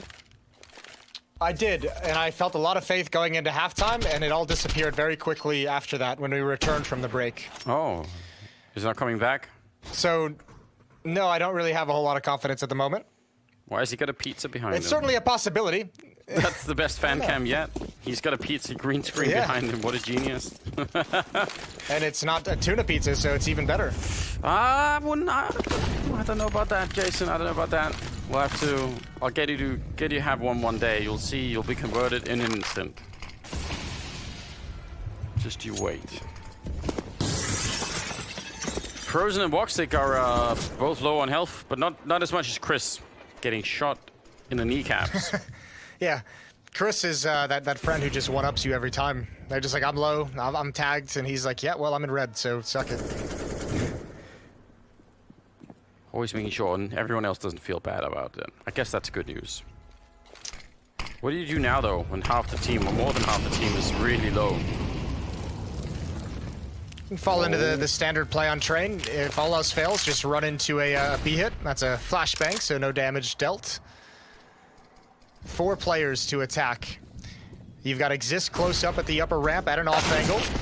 Oh dear, no, that's not good. That is a tough loss to take, and now it's a very difficult retake. Yes, it is. Freiburg, though, he's still closer. I don't think they realize that he's here just yet. He sneaks in, gets the kill, he turns. He almost could have had it. A bullet would have taken down Chris, but he somehow stayed alive. And yeah, you're right. They're in a lot of trouble here. 2-on-4. Out of all the ways that they could maybe lose this game, I feel like this would actually be really heartbreaking. They've done so much damage, but that one kill on Exist on the high ground, that may have been everything Mouse Sports needed. Forrest jumping down. He's been spotted. He's down and out. Chris will hit another shot, and that's going to be 16-10 as Mouse Sports take down Dig. That one hurts for Dig. They played a pretty decent game in the first half, but that defense crumbled. It never got anything going, and that's a nice show from Mouse Sports as well. I really liked the way that they script just enough rounds together in that first half, and they really cranked it up on their T side. So nice calling from Kerrigan, good play from Mouse Sports. That's a great win. Yeah, it really is a resilient effort coming out there from Mouse Sports. We like to see it. We're back with more Counter-Strike coming up right after the break. Don't go anywhere.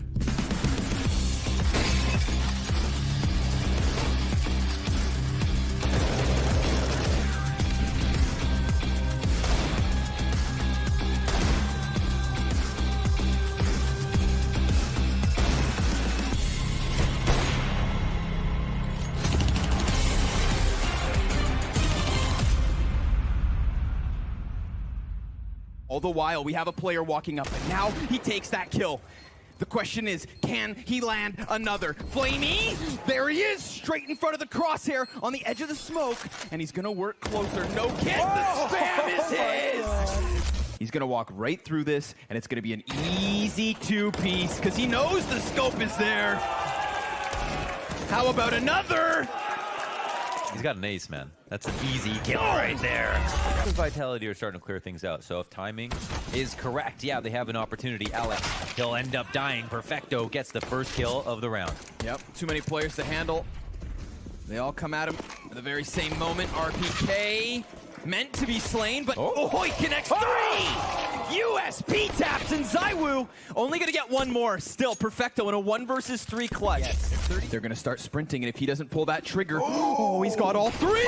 He sprays down the back two of the caboose and can't finish it, but my goodness, has he primed his team. But Flamey is his kryptonite again. RPK takes three! He didn't just do that! Magus is blind, and there's a chance. Zipnik falls in mid, but a double. 3 kills for Dupree, and a 4th on top. 5-0. Close to middle, they know they are on catwalk. They're going to take the fight right away, and Config will land a parting headshot, taking down Device and Megan, and he'll follow it up, taking down Dupree. That's 3. That's a whole arm of the attack gone, and the follow-up is amazing. A quad. Yeah, just knowing that, because they know what Device is. He's been there all along, so that's amazing. Smoke goes up, and Dupree just trying to buy time. Device, he's making his way into middle, but he can't even just rush it. They don't know if someone's in there waiting for him with a rifle, so he can't just book it there immediately. Dupree has somehow wrapped around them with the Deagle, and he's tapping away and taking down Poison. And here comes Device with an M4 instead. I can't believe that Astralis are back in this in a 2-on-1 now. Oboe alone, he's got 30 seconds, and he's picked up a Galil there. Not really sure that makes a big difference right now. I think that bomb plan is going to be what's really tricky. And he goes straight for it. Dupree almost catching him in the middle of it, but that at least gives him a little bit of space. He gets that headshot immediately. That's very quick. And now does he know? Device pretty much can only be at this angle. He's out in the open, so if he doesn't win this fight immediately, Device will take him down, but Obo will do it! That's a triple kill. A little smile at the end. Complexity, 2-on-2. They have a slight health advantage, but against these weapons for Astralis, it might not matter. Magus, he had the health for it, but now he's been taken out, and Sip just trying to buy time, flanking around, Blame hunting him down, and he turns for it. Immediate defuse. He's right there with the kid. Oh my god, I can't believe it. 16 and 12. Complexity taking down Astralis 2.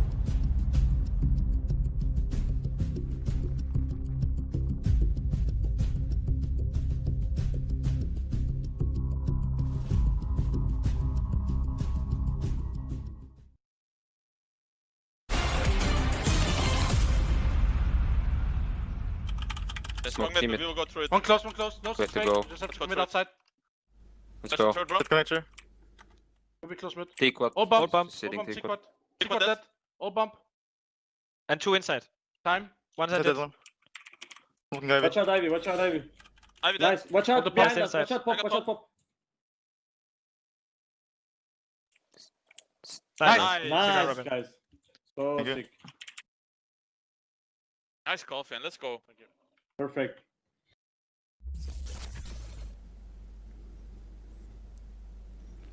There it is, the fan cam. Fans watching from home, Mouse Sports netting their first win here in the Blast Premier. So congratulations to them. Dignitas looking like they were having their work cut out for them. Big plays coming in from Forrest, but wasn't enough to pull them across the finish line. Maniac, you have a clip that you want to take a look at here to elucidate a point that you want to make about this match. Absolutely. I thought that in this match, Mousesports did make their life a little bit harder for them, that they had to. They dropped a few rounds, but in this anti-eco here, they actually do play together. That's a perfect team play execute onto the B-bomb side. And what is interesting is that this follows up after they had dropped. Actually, they've lost 2 of the anti-eco after each pistol round, right? And they had done the same on that second half. They played very disjointed, not together, allowed Dignitas to get a lot of kills. And in this clip, they just got together on the B-bomb side and they burst through very nice, easy, efficient. And in my head, I think that Mousesports had all the cards. They were completely in control, but they allowed Dignitas to hope for a victory maybe.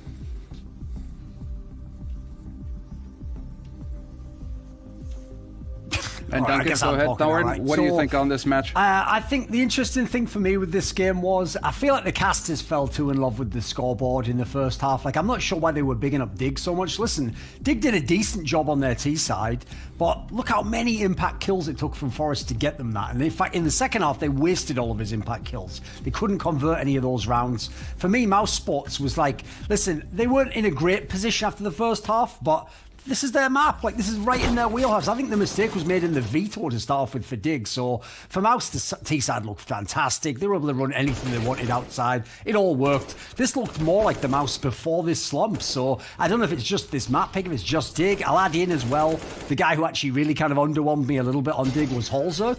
This is the player who's supposed to be hard carrying them. Like, he's supposed to be their Zero if they want to do anything in a tournament like this. So I'm a little bit underwhelmed overall by Dig. This is Train. If you get that many T-side rounds, that should be your game in the bag right there. You should be able to put together a big CT half, and they had basically nothing when it mattered.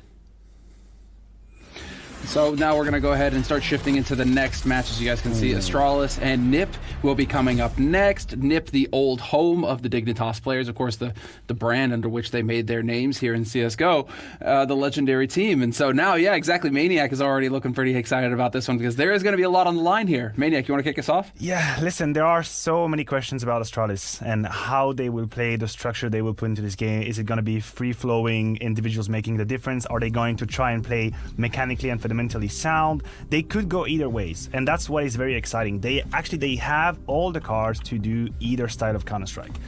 Duncan said it very rightfully in the pre-show, you know, these individuals, Device, Dupree, when they were in TSM, they used to be wild. They used to be savages in Counter-Strike. They'd just shoot you in the face and that was it. So are they going to go for this approach of Counter-Strike, or will they try and fit in and follow the system? To me, that's like the big question. And Thorn, what do you make of Astralis' shape going into this match? I mean, this is going to be one where if they fall to NIP, that's going to definitely throw things out of whack for them at the beginning of Premier. Yeah, I mean, I also think it's the fact that they're playing NIP is what I kind of favour Astralis for. I mean, Nip, it's looking more dodgy on their side than that Photoshop of Hampus right there, where it definitely isn't his body. So the problem, I think, is exactly that. Like, remember, the NIP guys were looking at you in progressively better form as the last few months have gone on. They've made a roster move themselves, bringing in an in-game leader. They've kind of forced the move as well. Like, we heard maybe some of the players weren't on board with that. It was a management decision. So for me, this is where Astralis, like, that kind of levels the playing field for me. The other Nip, I might have actually given them the little dark horse edge to beat the Astralis squad, but I think Astralis has better players. So if you're going to make this more of like two newer lineups, I'll take Astralis to win this one. You don't think that the individual firepower on his side to maybe catch us off guard? Well, the thing is about NIP, if you talk about firepower, right, some things that they have going for them is the two new players. I think Plopsky and Nok, they've been performing really well with that lineup. But that was like a huge question for me. How are they going to be able to put up against the good opposition or the top tier opposition? Well, they are the one leading the charge in terms of number. It's more, you're looking more at the most experienced players like Rez and Twist. They are the one lacking behind a little bit. And then you have Hampus, which I know when the game is going well, Existence told me about him, he can completely take over. But when they face difficulties, he can disappear. So what is it going to be? If NIP are back against the wall, I'm not sure Hampus will have what it takes to bounce back. But if they can have a great start, I think firepower, I think NIP, they have a shot. They have a shot, but it's not going to be easy. And as far as the ban is going on right now, yeah, had to go quick. It had to go quick. Here. That's actually right, exactly what I think you want if you're a team that's NIP. Like, if you're Astralis, listen, they definitely play this map as well. I think this is more of a 50-50. I think the veto was generally done correctly here. I think that they actually had to be an Astralis vertigo ban. So I'm actually still favouring Astralis to win this one. I think they've got the better team overall. And Maniac, real quick before we get into this match, because we have to throw to a break before we can go live with it, what do you think? This is my risk taking. This is the moment I take risk. I say NIP. Say if you're ever going to beat Astralis, that's now. You know, two players changing, in-game leader, the B anchor, one of the best in the world, and not here. So if you're ever going to slay the beast, that would be now. All right, well, we're going to throw to a quick break, and when we come back, we'll find out whether Maniac's risk is paid off, the gamble, or if it's going to be Astralis taking the W. We'll see right after this.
I want to talk a little bit to the esports world, but especially to you CSGO pros about the Mamba mentality.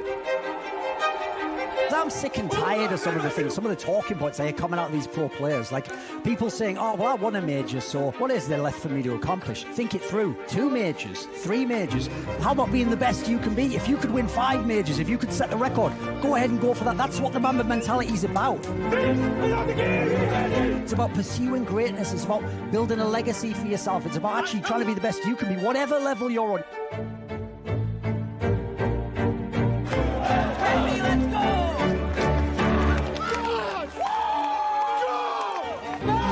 How about you actually try and develop your game, master your craft, leave a legacy? One day that money will be spent and all that will remain is your legacy, what you actually did and how you lived your life.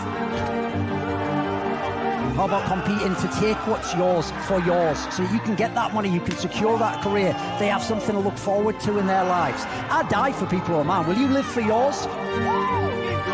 That's what I want to say, Mamba mentality, carpe diem.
We are back once again. It's NIP versus Astralis here. Blast Premiere, we're going to be on Trade, and I've got Jason with me. How do you feel about this game? This is going to be exciting, isn't it?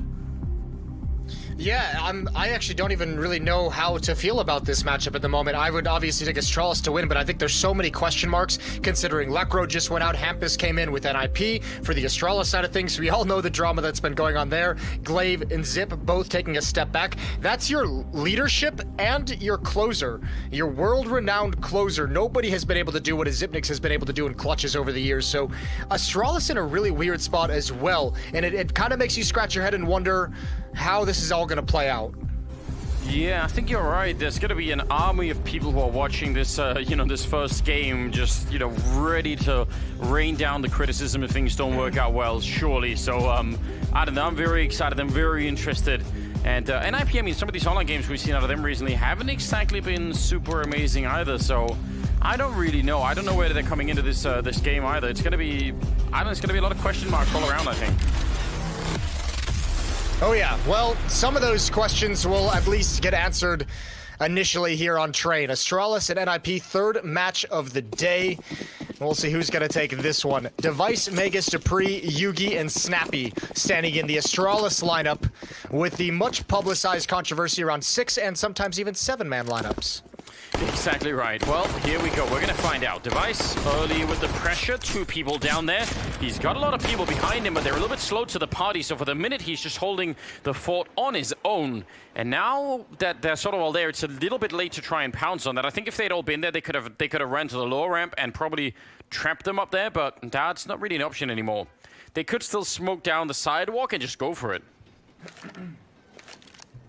Let's see. I think that might be the plan.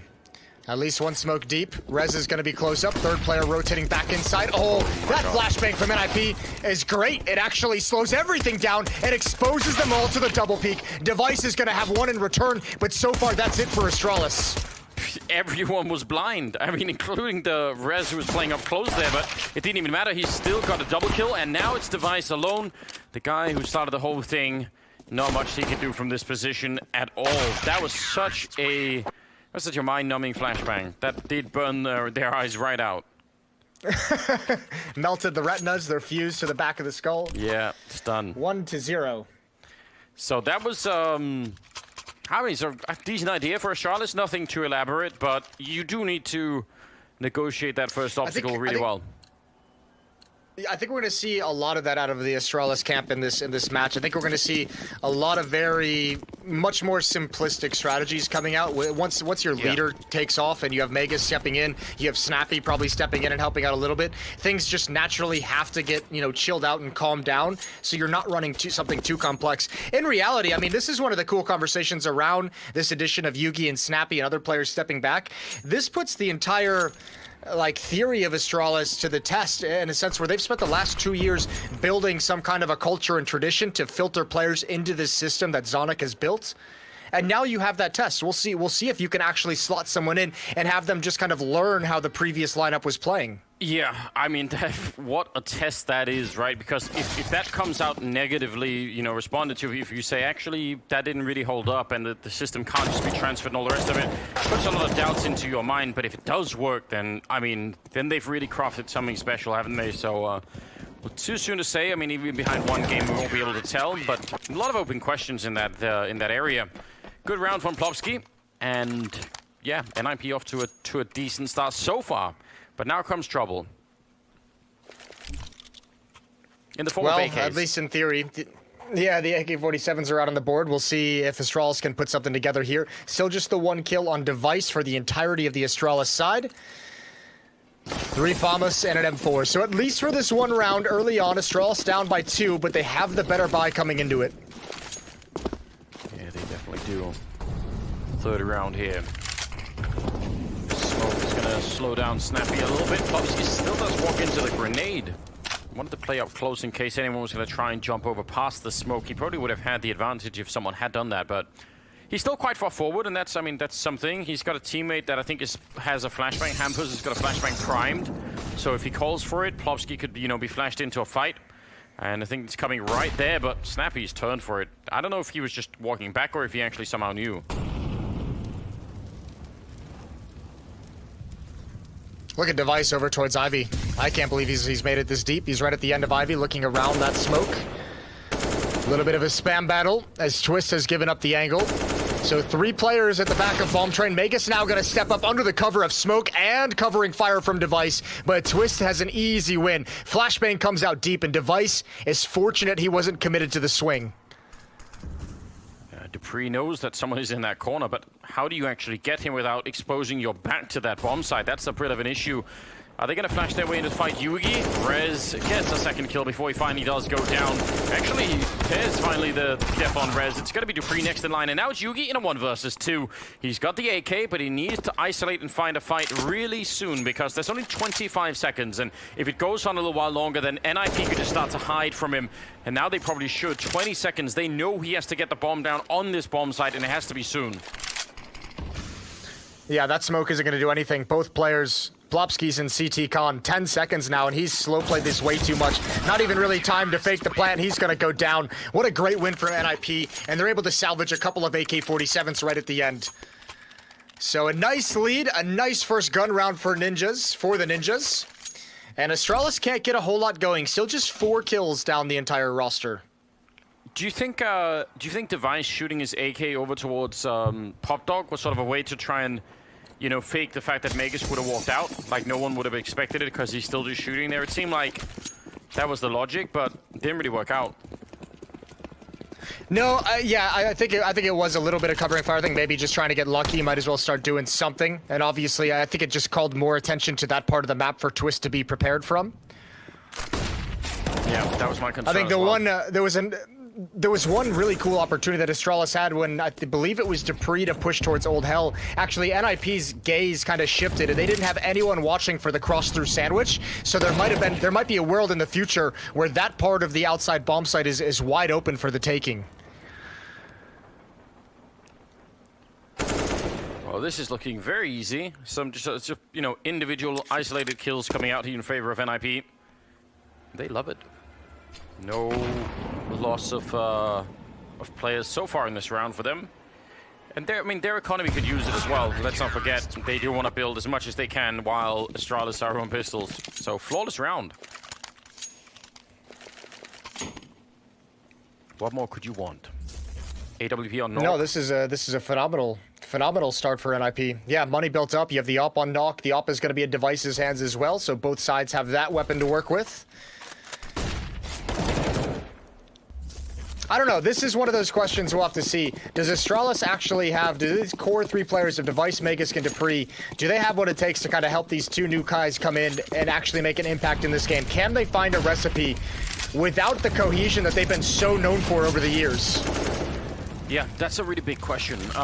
It's going to help a little bit with Dupree getting an opening like that, but I don't know. I mean, I'm willing to give it a fair shot. I want to see if it works. I hope that it does, because again, it wouldn't mean they had sort of gone somewhere in Counter-Strike that really no one ever has before, that would make it fun all on its own. You could start to speculate about what else is possible if the theory behind it works. Device taking down a kill there, Twist pushing forward, and Magisk was waiting. That was kind of almost the whole point of this, but it doesn't work out. Twist even finding another one, and now Rez stopping as they try and come out main. That is a big collapse here for Astralis. That's a big boy play from Twist. What a great push down Ivy, and even holding the line before the retreat. One has been spotted in team mid, but Dupree's made it inside with the bomb. 2 players coming back to handle this, and they know. Now they have the idea. Twist can watch the cross. And back to the outer bombs that we go for Dupree. So Astralis bringing some trickery into this round, but I don't think it's even worked even a little bit. Dupree moving forward. He's making a lot of noise, and swing from Hampers as he's trying to put down the bomb. It'll even be a double kill. No issues. That's 5 in a row for NIP. Catching fire and just generally doing a very, very good job. Stopping Astralis from even getting the bomb plant here. Well, I mean, again, otherwise they would have definitely bought up into this round. Astralis, they could have put on so much pressure. Instead, they go for a bit of a half-life. But even that bomb plant would have helped them out so much. Oh yeah, that would have helped in a big way. Regardless, now this is a pretty deep pit that's being dug at the moment. Deagles and 2 Tech 9s for the Astralis attack. Device saving for an AWP. What a double. With the help of a flashbang, and Knock is going to stick around at this upper ramp. Peering towards the corner, and Snappy's going to test it. Now Knock, does he want to even get more aggressive? NIP's not making any mistakes. They're holding onto this just perfect. Rez not even going to be burned by that Molotov. It doesn't spread nearly far enough. We saw that in the last game where Get Right sort of got surprised. They will make a jump down, and the Tech 9 will take care of Rez, but that might be all they do in this round. They've picked up the AK. Snappy, be great if you could do some more damage again. Astralis need a larger output just altogether. Yeah, but I mean, even Plopsky close up towards ladder room has all the information that they've backed away, that there's no one actually swinging out wide. So NIP still in no danger of being fooled by any of this. Twist is going to take the momentary silence to push into an advanced position. And Device with 4 HP is just there to be the information gatherer. Now Snappy knows, but he couldn't do anything about it. 6-0 for NIP. With Twist at 7-1, Plopsky at 6-1, Hampers at 6-1. They haven't really died almost at all yet. So yeah, just the baseline output has to be raised right now for Astralis. Some early kills and then, you know, some early conversions into wins as well. I mean, they had one of those rounds where they got the early kills and then still couldn't really follow through. Which again is not what we want to see or really are used to seeing. Oh, Dupree coming through the smoke. Advance behind another smoke, but Knock is in a dangerous position. Gets the opening kill. Plopsky's close up as well, but he might not even get put into play. Knock is shutting things down. Double kill for him, 1 for Rez, and all the aggression, all the initial attack from Astralis is gone. It's Device and Snappy far back, who's left to just kind of sit and wait. But it's a cool maze of grenades that Astralis have managed to put down out in the yard to try and get Dupree out there, but the one opening that he could find, Nork, up against the long left-hand side there was perfect, and then the rest of Astralis just couldn't break through. There was nothing left. It's going to be Device dropping with the AWP. No kills happening yet for the Danish side. And that means NIP are in such a powerful position. I mean, look at the money they'll have if they win this round flawlessly, and they will. Another one, 7-0 here, as Plopsky will clean up Another double for him as well. They are filthy rich. Man, this, I mean, you know, it's only 7 rounds in to really my first glimpse of this Astralis with 2 new players. But this is a shadow of what they used to be. There's no danger in that previous attack. Yeah, I mean, listen, I'm alright with you being early to this call, Jason. Someone else is going to be there anyway. Like, there's going to be... Well, there's going to be a stretch. I mean, you also know that there's no way that they were going to match, you know, the legendary run that the standard Astralis roster had, right? But you'd at least expect there to be some level of impact and some strength in this roster, and at the moment, we're seeing none of it. It's still 0 kills on Magisk, who is the guy who's had to take over the reins from Glaive, so he was one of their best and most effective and scariest players. Now he's got 0 kills. Snappy and Yugi, the 2 players stepping in, 1 kill apiece. I want you to, I don't think they're going to do much this round. We'll snap out it if Astralis start to get a lot of deal headshots here. But in the meantime, Jason, if you can, if I could get you to just close your eyes and try and imagine in your brain, just try and paint the picture of what does Duncan's face look like right now, and if you could just describe that to us, maybe as you just close your eyes. And...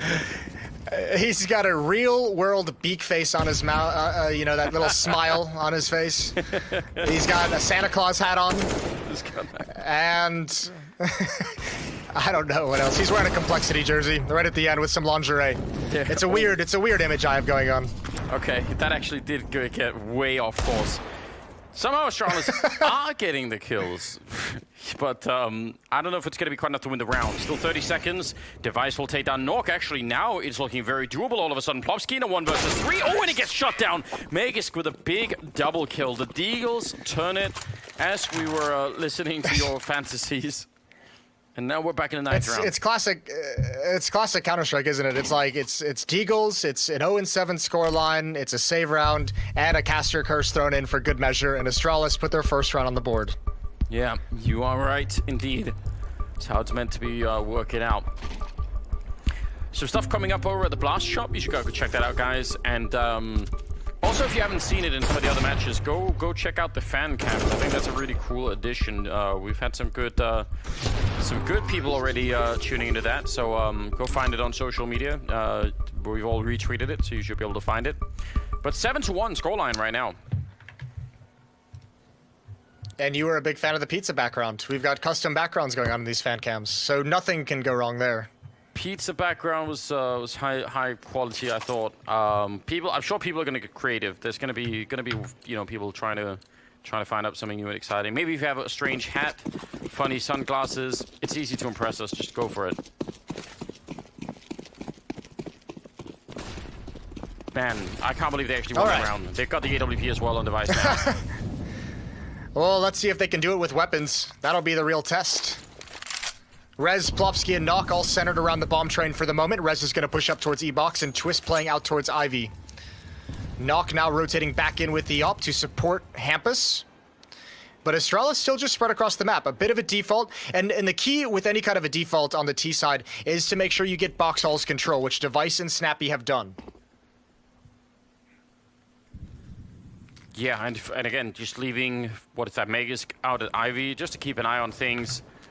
If someone challenges him, maybe he could go for a bit of a fight, but he doesn't really have to.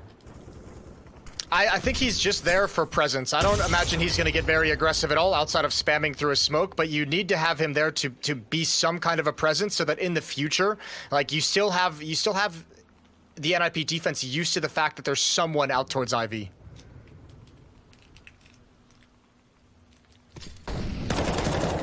Rez came up from behind the stairs and the ladder, and he takes 2 people down. So that whole default that was just being set up, it was just about to unfold through main, it is gone. The whole game is up. They know what's coming now. 5-on-3 that NIP just can't really lose.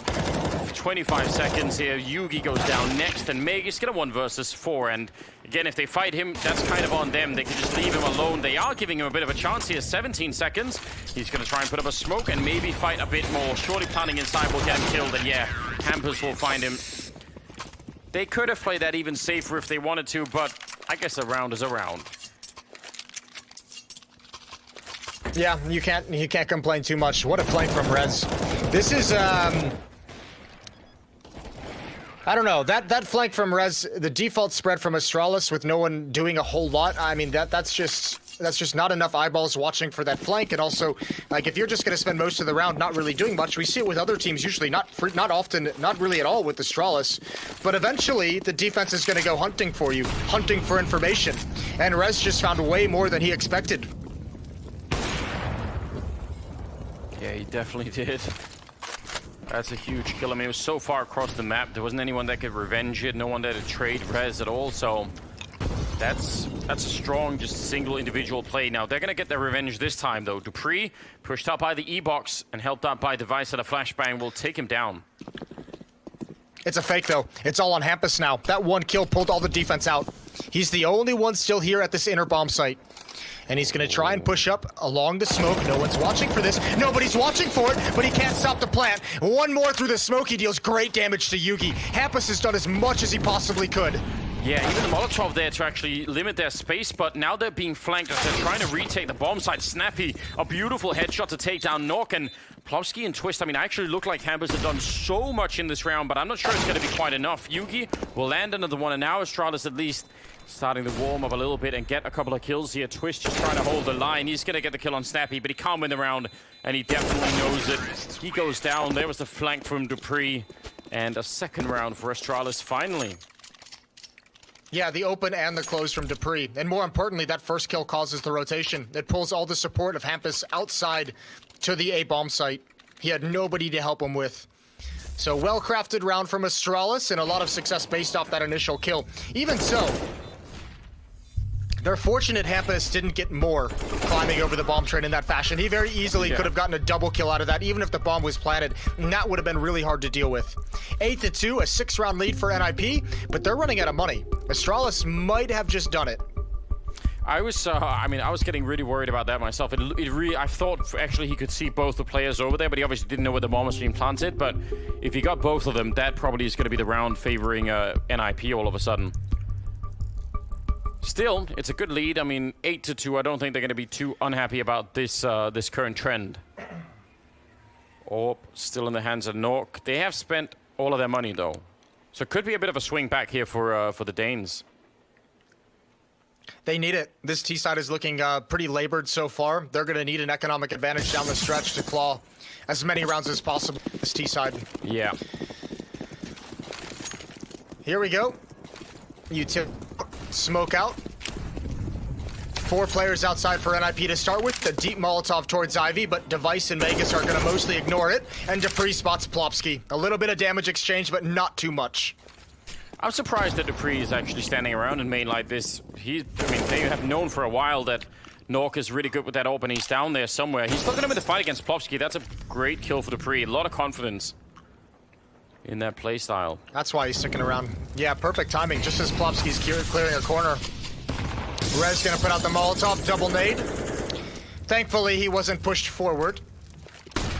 And Twist might have a big role to play. The cover of the flashbang and smoke, they jump out towards the backside. There goes Nok. And now Twist is in an impossible scenario. It's him against the world in the outer bomb site. dupreeh just doing such an incredible amount of work out there. Triple for him in the round so far.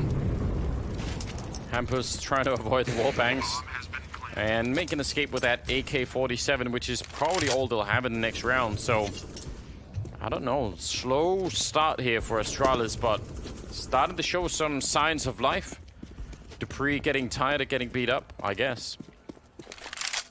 Yeah, he's actually providing a lot of the openings that they've had in these past 2-3 rounds that they're able to win. He's actually starting to come online just a bit. 8 and 9 for him. He's leading the way for his team. Next up is Device with 6. And NIP, after such a good start to this half, after what, that 7-0 run to start it, I mean, they're in danger of having this entire half just implode.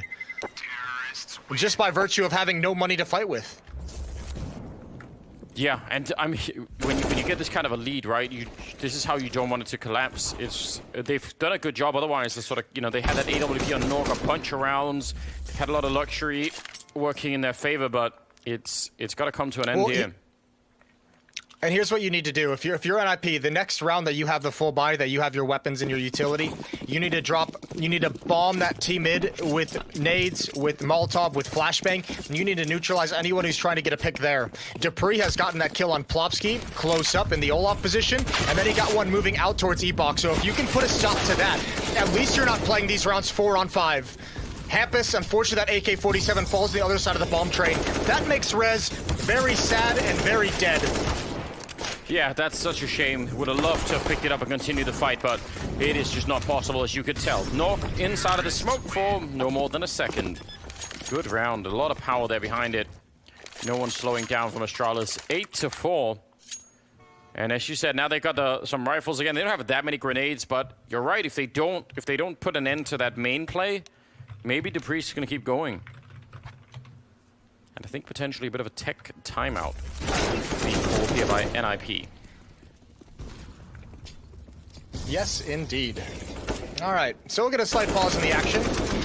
Pretty impressive comeback into this half from Astralis. At least they're making a challenge of it.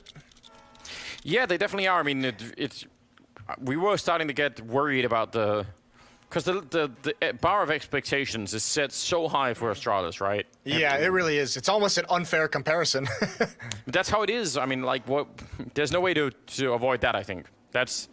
There's obviously a huge power to having the Astralis name like this, but it does carry with it a couple of consequences, and I think this is just one of them. So there's no avoiding that, I think. But if they can just, I think if they could just not crash and burn, if they could just sort of have like a good medium performance here. Peel's there, all right, whatever, like we'll give them the benefit of the doubt. Once Snappy and Yugi get put into play, maybe it can still kind of work out. But I think if they just get completely crushed by NIP, then yeah, people will start to get nervous. So I like the recovery. Yeah, I mean, I do too. I'm gonna like spend some time in reserve judgment. I mean, it's quite obvious this T side is missing a little bit of that power that they had previously. There we go. That's NIP getting aggressive and just making sure that Dupree has no chance to provide an opening. Rez under some pressure, but he's gonna fall back. A retreating battle, and he's got backup from Hampus. They've dealt good damage to Yugi, and even Plopsky taking some gunfire through the wall. They're gonna stay involved in the action. Yeah, still sticking around. That's kind of bold. Now finally going to start to slowly back away from that. Device alone here with the AWP. What a way to do this. I mean, again, you're taking this part of the map on your own with a scope gun like this. If you miss a shot, you're done. Snappy is going to go down to Nork, and he will quickly smoke. Oh, actually, probably wanted to have that smoke stay there, but fair enough. Yeah, got a mind of its own. That little sneaky guy. All right, 2 down ladder. Here comes the hit. Rez actually sinks back into the choke point. He's got to be careful. He can get blocked off by smoke or Molotov if he's way too committed to CT con. Now he's going to step directly behind the smoke. Finding a timing. Yugi, Molotov is out. Rez surely going to start wrapping around this smoke any second now. Yeah, he's really biding his time. He's waiting for it. Not even get that kill, but he would have had it either way, so it's still a pretty good play. A single kill for Rez, but very, very patient in the round. And 9-4. That's a team ace. All 5 members of NIP got 1 kill apiece, so well done from them. A 5-round lead now. Money's still good for Astralis for these final 2 rounds, even in a loss. And there it is. I mean, that's kind of just what I mentioned. I said, dude, use nades to neutralize Dupree. They just push up and take him out of the equation entirely. So that's a good start to the round for the Ninjas. We'll see if they put that pressure on Team Mid one more time. 14th round here. Astralis, if they lose this round, they can still buy it. They still have some money in the bank, so that's kind of good news. A little bit worse for NIP if they end up giving up this one, so I think they just want to put Astralis away here. I mean, if they could finish 11-4, that'd be a huge lead going into the second half.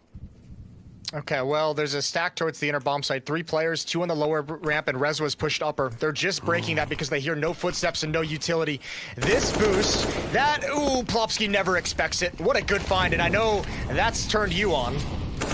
Oh, Jason, you have no idea how much. That's put a huge smile on my face. What a cool idea. Hampus goes down, Nork and Twist in a 2-on-5. They didn't do it exactly how I would have wanted to, but I'll take it anyway. I'm happy that they tried it. Yeah, they did it in a way that actually got them something, which is unique for your boost ideas.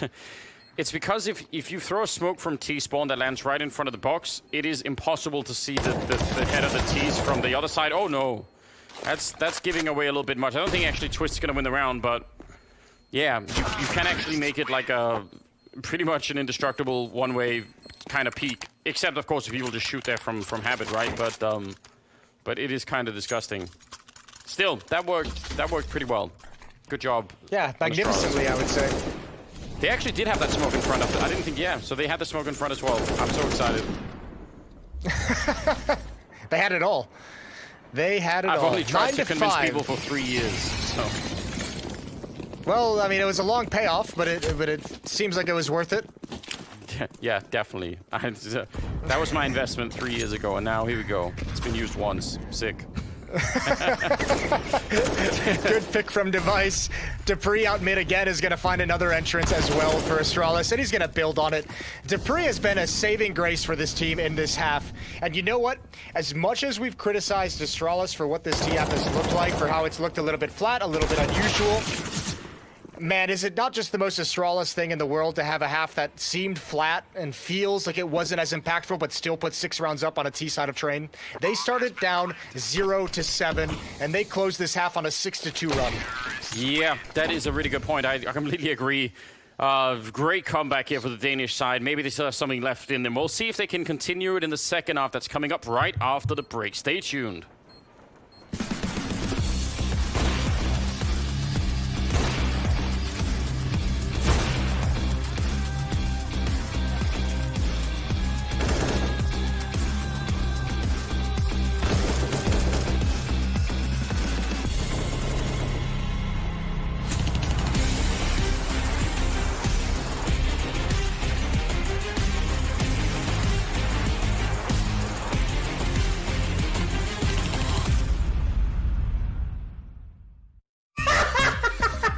Please knife him. Hey, how's it going, everybody at home? Hello, everyone. Welcome. For those of you guys who are tuning in, I want to give you a gist as to what this is.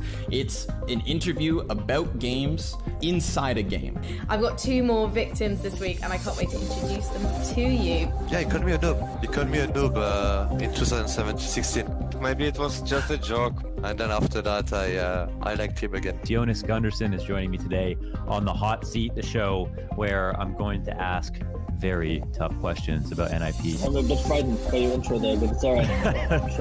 There's an Inner Cafe owner that paid me in Snickers bars to help fix people's PCs. I usually have 20 to 25 minutes just stretching out the body. Lige, it's good to see you, man. You're looking happy, you're looking healthy.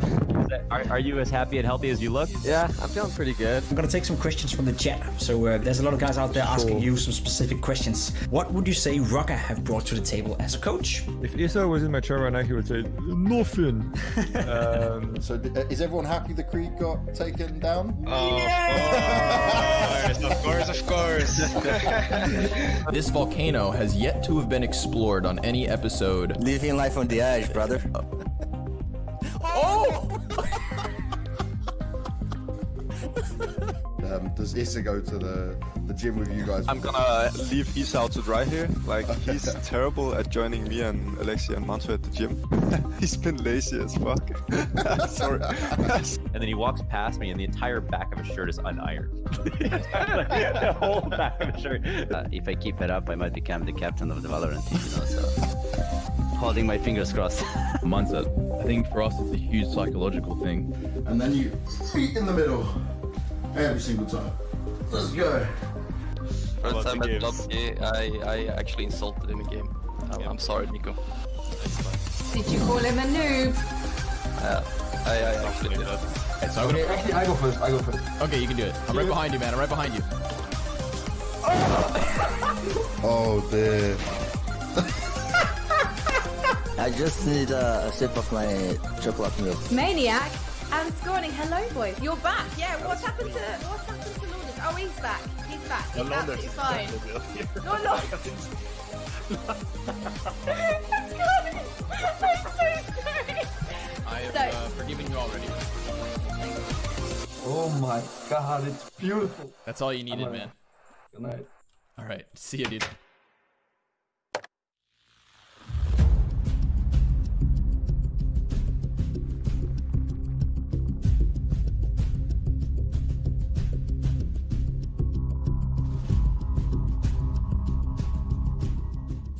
You describe Astralis would be flawless. Dominance, structure. We're going to continue as we left off. I don't think anyone has the capabilities of taking us down in the long run. Zipnik falls in mid, but a double. 3 kills for Dupree. This year, they've got similar competition. There's lots of roster moves around them, but they're a team that hasn't changed much. You know, we've showed over the last few years that we are consistent, and, you know, being top 1 isn't just a fluke. Glaive, that's not bad, but pop towards the window. He's gonna peek, he's gonna find that kill. The pounce needs to be right now, and Perfecto not expecting Magus to be posted up. The most important player on Astralis, hard to pick because there's Zipix who aims for all of the clutches, there's Glaive who's calling, Device who's one of the best players in the world. Obviously, he's one of the greatest players of all time. Dupree down. Oh, actually, it's Device instead. 2 big headshots. The game changer on Astralis is Zipix, and you see that if he didn't win almost 100% of the clutches that they picked up, they wouldn't have won the tournament. I'd say Glaive. In-game leader that can all of a sudden take the charge of the game and just fully understand how everything works out. That's the one. They line up for him and a beautiful triple kill. This season, we can expect more of the same. Yeah, we'll stay at the top. We're all wildcards in this team. And so you wouldn't expect them to drop off at all. They have the infrastructure to stay at the top.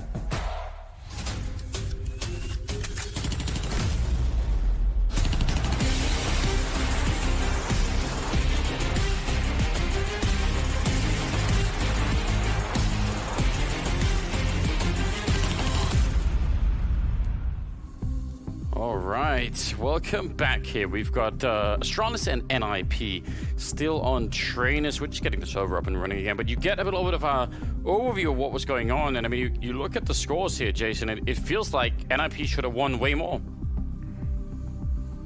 Yeah, well, I mean, especially considering they started at 7-0, right? Like, you'd expect them to be able to add a few more rounds onto that, and they did get 2, but the fact that Astralis claws back at that kind of a fashion, I'm just very impressed they were able to find that recipe. And to be honest with you, it was Dupree. It was the entrance of Dupree outside of Team Mid. Yes. He did so much work round after round for Astralis to be able to find those openings, and that was probably the most stark contrast to the Astralis we know with Zip and Glaive that have all that experience, all those trophies. They were so good at finding openings, and Astralis was lacking that until Dupree stepped up to the plate.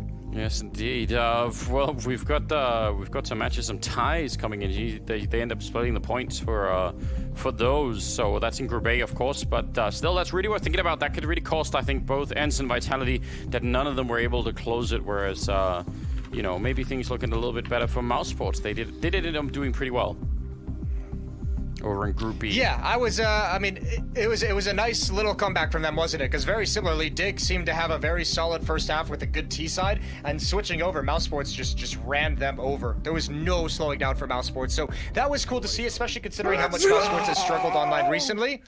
And here we go. Here's the fan cam. We got ninjas in the back of one. We've got a pepperoni pizza in the other one. Ooh. We've got some wings and some mustaches on this one. This guy has managed to pick his own face as the chroma key color and just chroma keyed himself out of it, so just his hair remains. That is next level.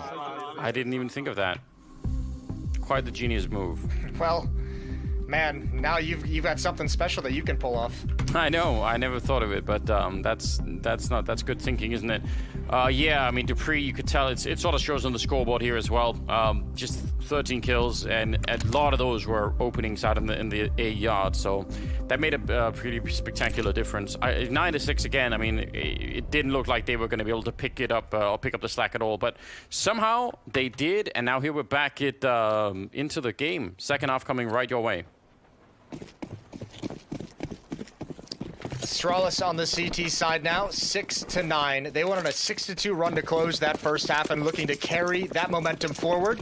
And NIP gonna start this out with a B rush. Here we go, Device on the bomb train. Snappy's far back, and it's all about to see what can Device get. Snappy's gonna have to fall away. Device is still so high up on top. He hasn't been found, and now he's gonna stop the plant. How has NIP let this happen? Finally, the kill comes out from above, but the delay is massive. Oh, that could be a huge issue here. Finally, they're going to go through with it, and it's a 2-on-3, but that could have been everything for Astralis right then and there. Dupree just falling off the ledge. They are still on Glocks mostly. Dupree with a nice headshot. I think there's one P250 there on Rez. Could be very, very dangerous up on the high ground. Shooting from the ladder, never a good idea. Plopsky will take down Dupree. Excellent kill, and Magus got this jumping. He wants to go for more, but Rez will take him down, and that will be the round in favor of NIP. Yeah, that P250 allowing Rez to hold that angle for the follow-up peek from Magus, and I cannot believe that device was just never spotted up top. That means that the player coming from upper ramp never even swung to look into the bomb site, never cleared anything. And when you look at how this actually worked, NIP pushed sidewalk. They didn't clear spindles. They didn't clear the other side of the bomb train. They didn't clear high train. There was a lot of danger for NIP in that round. And Device almost pulled off something crazy. Yeah, as close as it can really get there. Not really quite true for the odds actually favoring NIP versus Astralis. So that's interesting. Not everyone would have necessarily expected that, but yeah, I mean, I guess given the current results, maybe it makes sense. Yeah, I think the roster change is going to cause a loss of confidence. That's a great HE grenade though, up above ladder room. A couple follow-up ones to return the favor onto Magisk. But yeah, the confidence drop in Astralis after changing out 2 players for this series or for this tournament. And I think also that first half, going down 7-0, had a lot of people worried in the Astralis comeback. Good opening pick for NIP. That's Dupree lured into action. Man, that was those grenades that they throw to hit Plopsky and Rez are actually a lot harder than people think, because there's like a vent up there that half the grenades you throw, if you don't know what you're doing, will just land on top of the vent, and that vent will absorb all of the damage. So, yeah, you have to actually know what you're doing. You can't just blindly toss them. In the case you ever got the urge to in one of your own games, gotta do the research. Oh, more nade work from Astralis. Although it doesn't look like it's gonna matter a whole lot down the stretch, but they do have a couple players pretty low for Device's scout. If he can just pick off one, I don't think Knock will show himself. He's in relative safety tucked into that corner. Snappy now pouncing up. Oh, he finds one. This is so scary. He's got a second. And Device can win this. A 1 versus 2. That was a quick headshot. I mean, just jumping up. That was really well done, but he's looking the wrong way. Hard to do with the scout indeed. So an expensive round for NIP. They will still take it, and it's 11-6 now. And not enough money for Astralis to actually do anything. Dupree, though, with another taser. We've seen them bought, but not really seen them do anything yet. No, we haven't really gotten the fun with tasers that we like to see.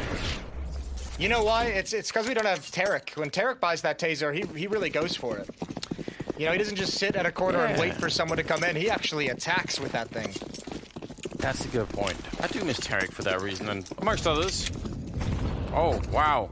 Back with the grenades. 3 in a row on Dupree's face. And that was too much. Yeah. He tapped out. Two's manageable. Three's unreasonable. Yeah, he didn't want anything else to do with it. Device is still on the taser, though, so we could still see it in action. He's got that towards the inner bomb site. You imagine he's going to push up close to the lower ramp with it just for a cheeky little kill. But NIP might not even end up there. At the moment, with the 5-on-4, just waiting for any kind of push, any kind of reaction, waiting for the information play that's not coming.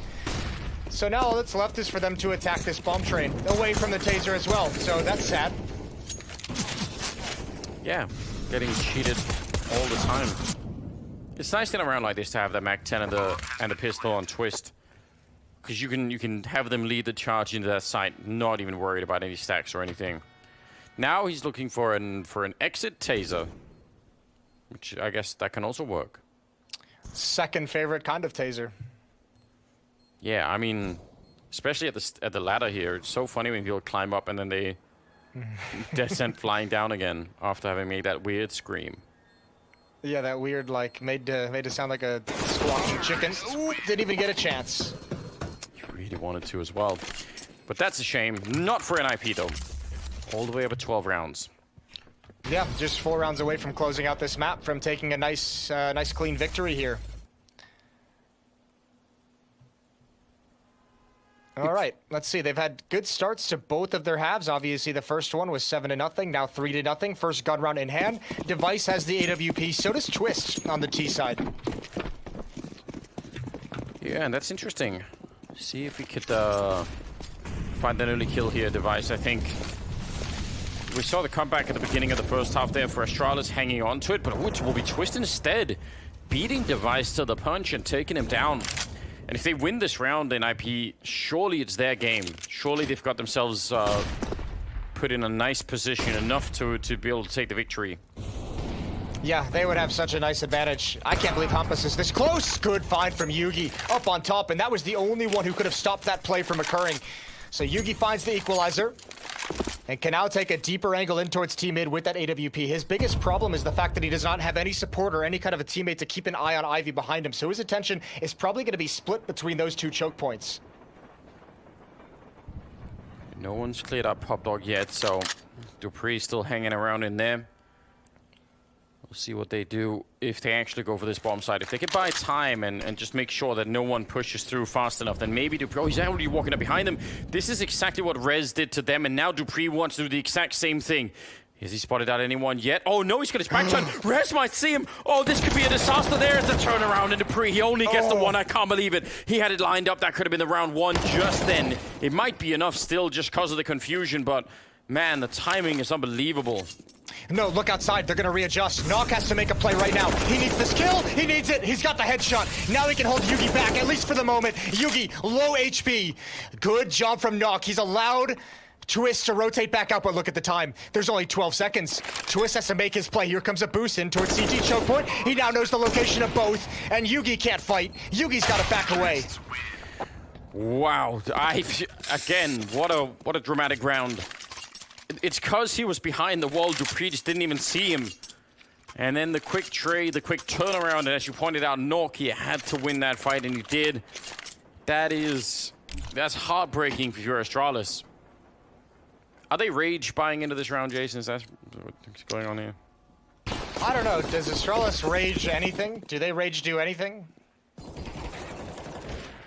I don't know. It's old Astralis definitely not, right? Maybe new Astralis. No, I mean, they've left themselves enough money with the losing bonus built up that they'll be able to buy in the next round, but, you know, snapping off a few pretty quickly, trying to do some kind of damage, maybe get a Hail Mary in there. Plopsky knows the position of Vegas, and now he knows the position of Dupree. I'm a little bit shocked that the communication didn't come over to warn Dupree that Plopsky was in ladder room, crossed over. Yeah. Either way, Plopsky's going to start this round with 2 kills, and a big advantage now for NIP. Yeah, it's looking so good, isn't it? About to be 14-6 with the money, with everything going in their way. The only thing that really could be potentially an issue, right, is the fact that they're on the T side. So if Astralis can turn it around, they can go on a pretty big run. Snappy, 1 versus 5. Would love a gun, but they're unavailable, so he's gonna have to take one if he wants it. That's not gonna pry it from his cold, dead hands. Exactly. Didn't really turn out that way in the end. So that's a shame. But ultimately, now is the test. Maybe the last one that Astralis will have in this game. Double AWP. What do you think of that solution? I mean, listen, at this point, 6-14, nothing else has worked so far. You haven't really had a whole lot of opportunities, and you don't really have a whole lot of chances left to kind of struggle, so why not go into a double up? There are no wrong answers kind of mentality. Yeah, well, also, ooh, never mind. Holding phone, fast pace, good shot from Yugi. Even dodges the follow-up, gets a leg shot, but Plopsky wins the spam battle. Man, that was about to be really, really brilliant from Yugi. Dupree standing right underneath, dodging the grenade as Twist goes down to Magisk. So building a more reasonable start this time, Astralis. Device in a position to get a quick pick off here, and he will. Rez goes down. Well, now they know that double AWP is in play. We don't know yet if Astralis will be able to keep both of them, but at least NIP will have it probably in the back of their minds if enough Astralis members survive here. They're far back on B. Just allowing NIP to get the bomb plant if they want it. Well, we'll see if Device can hit the shot on the cross. He sees Plopsky up top. And there it is, bomb on the ground, and it's even in a place that's very difficult for Nock to recover to even get a plant, so he's just got to try and find a kill or two right at the end. Device is creeping up. That's a great headshot, but no chance for a follow-up. And Astralis is still alive, still on the board, but the double up has been taken away from them. Only able to bring one of the AWPs forward into this round. Yeah, a bit of a shame. I mean, it's a sizable investment, and Yugi seems to be pretty explosive with that weapon right now. I'd love to see him back on it. Maybe not over the Vice or anything like that, but it's fun when they both have one. Yeah, it seems like it's going to be a powerful setup for this Astralis lineup, at least on the defensive sides, for some time to come. Nades out towards mid. No one peeking into it from the Ninja's side. Short pop flash. Dupree wins that battle as well. Flashbang doesn't even touch him. Man, Dupree is having himself an amazing game right now. Whatever comeback is in store right now, if any at all, a lot of it looks like it's going to be on the back of Dupree. Inside of B, 2 people. Further up this time, the grenade. Looks like it could be timed well enough at least to catch the AWPer back there. Rez has already spotted this out. Now backup should be called for. They must know that something is coming. That's the bomb down as Plopsky gets dinged by the Vice, and now it's a 3-on-4. Twist is there with the op, though. Someone needs to get that bomb and plant it. Unfortunately for Twist, it's got to be him. He's got to give up his perch with the AWP at some point. Rez has pushed up to alleviate some of that pressure on the opper, but what kind of a play could he actually make? Smoke is going to clear pretty soon, and he's waiting for his moment to pounce. Twist providing support on the right side of this train. Yeah, this close position, if he can stay alive for more than a kill, it's going to be huge. There's one, taking down Magus. Now it's just a question of seconds. Trying to stay alive and even getting more kills, but he can't. He runs out of bullets at the end. Twist almost with the double. He swings again. He's going to take down Yugi. A massive defense here with the afterplant. And now Device, he knows he can't do it. That is great for Twist. Might have just saved his team here. 15 rounds for NIP. Not just Twist, give a shout out to Nock, just throwing his flashbangs, helping his teammate that completely blinds Yugi trying to push up along the bomb train. That gave Twist the chance to miss a shot and come back for more. But great support provided by Nock. 15-7, NIP have 8 chances to close out this map. 8 chances, yeah, that's just a lot, isn't it? Even on the T side of the train, hard to imagine that they can't find just even one of them. There's some good sniping coming out from Twist in that one. Yeah, you're right. The grenades as well, really helping out. Amber's with a close spawn. Just gonna get some fire at his feet.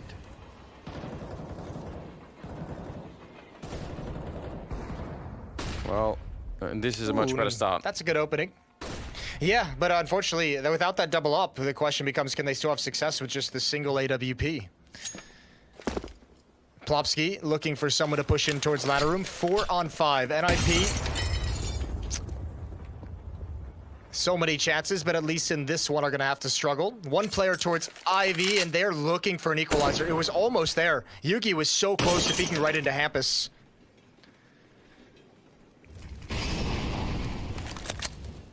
Some noise down at Ivy, while the rest is setting up a couple of grenades, but it's all just for a fake right now. Gonna be throwing those grenades. Oh, more grenades landing on top of Magus down there. He's gonna be annoyed at that. Hamper's actually pushing in, and now this fake could work really well. Look at that, 3 people out in the A yard. Only inside is Snappy, and just for a second, Rez takes him down. That is a magnificent job from Hampers doing that out there. Just the 1 kill is all they needed. I think they already know Dupree is flanking as well. Plopsky gets a freebie. Dupree in a 1 versus 3, and yeah, all eyes turn in this direction. He's got no chance. Rez shuts him down. 16-7. Statement win for NIP over Astralis. Yeah, some really cool strategies coming out, and all of the NIP team, I thought, really working well together to secure this victory. So overall, just a fantastic job. We'll go to a break, and we'll be back with more Counter-Strike coming right up.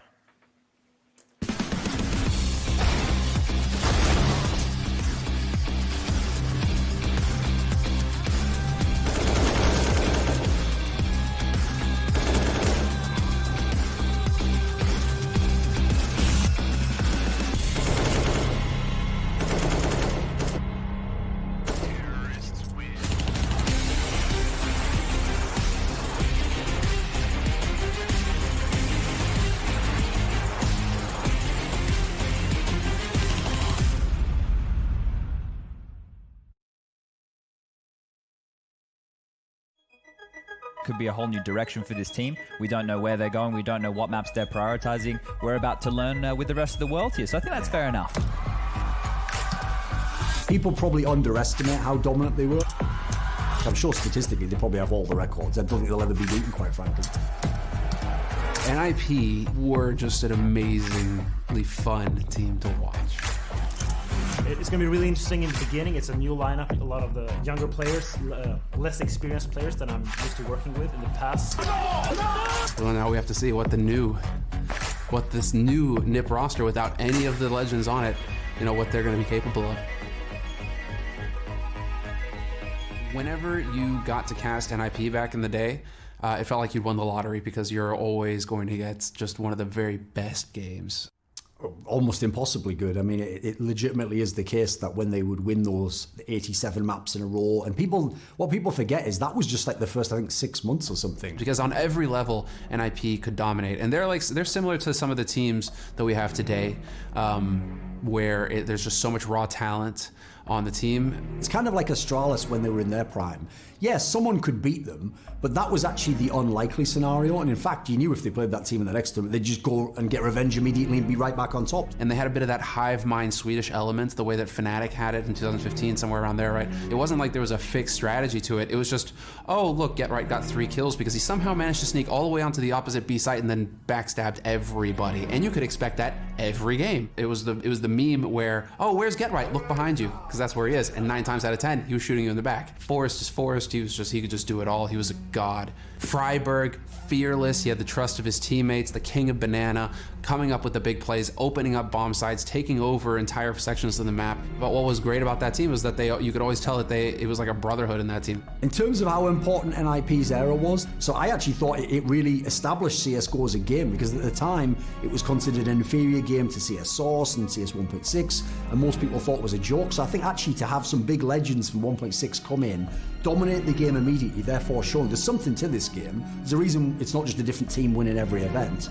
I think it actually legitimized the game, and then even though they were very, very dominant, they were only dominant for the first couple of years. So then finally, once the game had built its way up, then other people got their chance and we got to have more of an open scene. They were such a special team, and they had that magic around them. You almost can't overstate how dominant they were.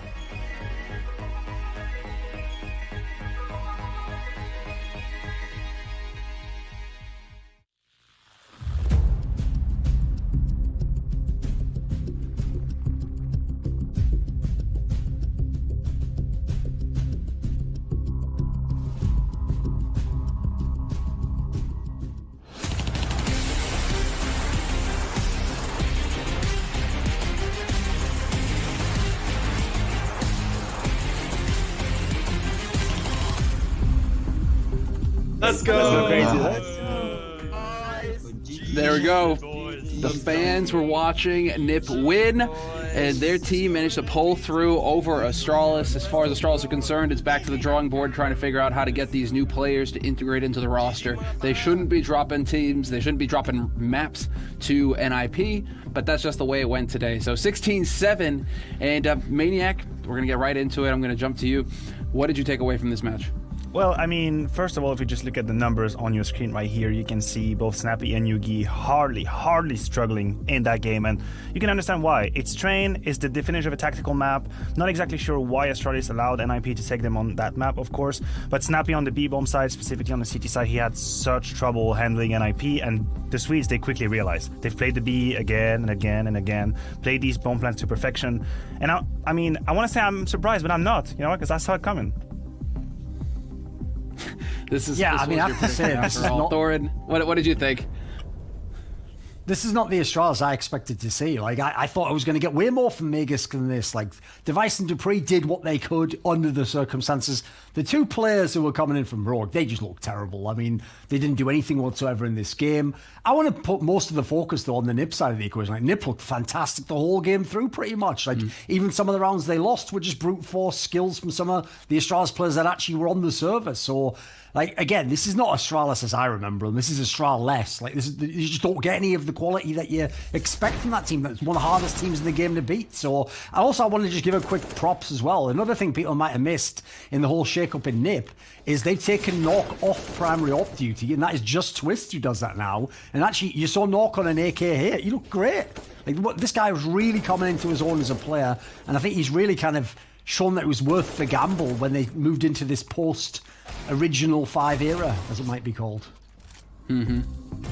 How big of an impact do you think it is? For me watching NIP, it felt like there just wasn't the respect, going up against players like Snappy, like Yugi. The NIP players aren't going to respect them the way they respect Zipnix or Glaive on that roster. Do you think that made a bit of a difference going into this, or is that just too much? Well, I was listening to the comms in the green room because Blast have me very fortunate that I'm able to hear the teams, and I have a little bit of a Swedish basics in here, and I could tell you they were not disrespecting them at all. Like, they took it very, very seriously, and every round was carefully approached. But there was a feeling of serenity and calm in an IP's camp, and I think it's very impressive because the roster is pretty young roster after all. I mean, when your veteran are Twist and Rez, that is not an old lineup per se, and I thought they were very much in control. They knew exactly what they had to do. Even in tight clutch situations, they were quite calm, giving clear communications, never saturating or talking too much. So it was a very, very clean sheet. And I agree with Duncan. The 2 gambles they have made, Plopsky and Nork, I think they are really paying off. And this might be the fiercest NIP lineup we've had in a long, long time. Do we think that a threat as coach for NIP, is he having that big impact that's making them such a strong team? Really quick, because we're going to have to jump into the next match now. And I'll throw that to Thorne. Yeah, I personally think Threat's the mastermind of the whole thing. I even think, actually, I'm very interested to know how much of him bringing in Hampus was on him, if they say it was management and not players. He's not a player. So I personally put a lot of the credit down to him. But anyway, let's talk about this next match. Yeah, this is going to be the next one that we're going to get into. Our before last European match for the first day here at Blast Premier. And it's going to be Fnatic versus Mad Lions. Fnatic, they're here. They're in Blast. Fantastic. Congratulations to them. The Swedish roster going to work. But they're going to be going up against the Danes. And Mad Lions, they're no pushover. They've just taken down a massive tournament in their own way to start off the year. So, Maniac, let's start with you. In terms of this matchup, what are you keeping an eye on? Well, the thing is, the same reasons why Fnatic have come back on the throne of Counter-Strike or at the top of Counter-Strike are the same reasons that are missing right now. I think, first of all, Brolin coming into his own and really pushing himself as one of the best players out there was one of the reasons, and he's been very quiet recently. I think that Golden as well, coming back as the in-game leader, did put a lot of structure and a lot of game sense and just sense in general in that lineup, and he's been very lackluster individually. So if you're looking at individual players, there is a problem right now in Fnatic, but they could bounce back. I've said Mousesports would do it. I have a feeling Fnatic could do as well. But they're going up against Mad Lions, who, as Duncan very rightfully prefaced, they are on the verge of breaking out. They're on the verge of becoming one of these top teams, and this might be the tournament they do so. And so, Duncan, I mean, this is them on dancing on the edge right now. Do you think that this is their golden opportunity now in Blast to have that impact, to really step into the arena? I do think that they have a real good chance. Another thing I want to track as I watch Mad Lions go against Tier 1, though, is where are the home maps? Like, where are the maps where if you say top 5 team in the world on this map, when do Mad Lions come into that equation? Because listen, they can be really good on Dust too. They can be good on Mirage. Are they the best in the world, though? I don't think so. So that's another area where they've looked well-rounded generally, but you got to actually have real big strengths if you want to start winning big series against some of the top teams, and especially when you meet in the middle of the map pool like they're likely going to do here. The experience of Fnatic is hard to account out in a scenario like this. Yeah, I mean, I agree with Duncan. And we're not going to waste any time. Let's just get right into it. Pick ban. Yeah, I think it's beyond, like, the map is not even going to be the question in that scenario, honestly. It's just a matter of, are the players going to step up? Because we know that some players have been very impressive, for example, in Flashpoint for sure. But like, if I name Acor, for example, he was one of the most impressive players that would drop off significantly when the stakes were really high and they were going up against a great opposition. So is it going to be the case here? Might that be one of the limit of that lineup? Because it's great to know that you have players who can show up, but they need to do against the top dogs, and this here might be the case. Now, we have Mirage. If you're Mad Lions and you give Mirage to Fnatic, well, you know what? You're very setting up yourself with most difficulty, because it's definitely a map that Fnatic can play. Yeah, I mean, is this a map? Is this a gamble on Mad Lions trying to play to their strengths, though? I mean, this is the map that Mad Lions choose in a lot of series, so they definitely like this map. I've seen them have, like on T-side, they're very decisive. They will just do like a full fast execute. They won't just dick around in the mid all the time trying to bait people out. They're not like a Nico-led team. They're actually trying to be a tactical team even on this map that's considered stale. The problem is, even though the win rate isn't good for Fnatic over the last few months, this used to be a go-to map for Fnatic. This used to be one that with Crims was a god on the CT side of. So even though I would say recent form favours Mad Lions, you can't count out the Fnatic side on this one. And so this is where we get to see Fnatic take control of the situation. We're going to be taking a quick break before we get into the match. We have the Fnatic players on their cams right now, and it looks like they're playing on location as well. So live here from Sweden, we'll see how do Fnatic face up against Mad Lions right after the break.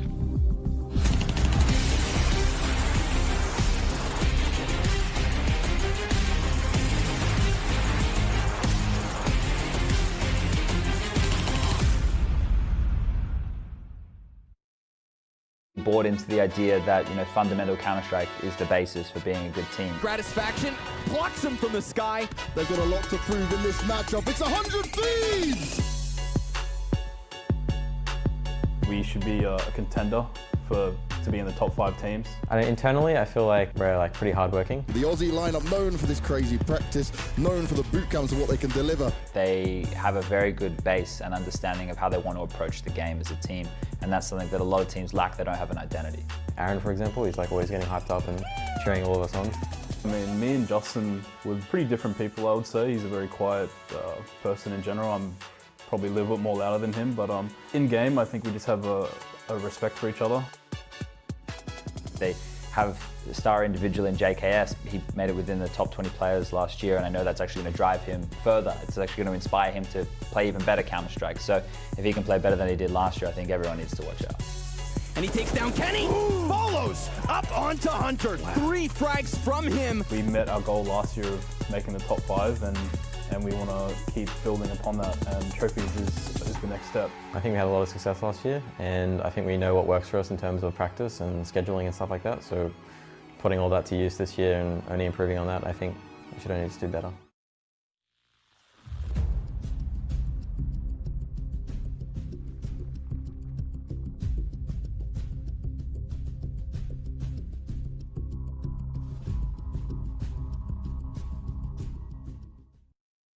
I think the standout characteristic of Evil Geniuses is probably just being super hard hitting in the game.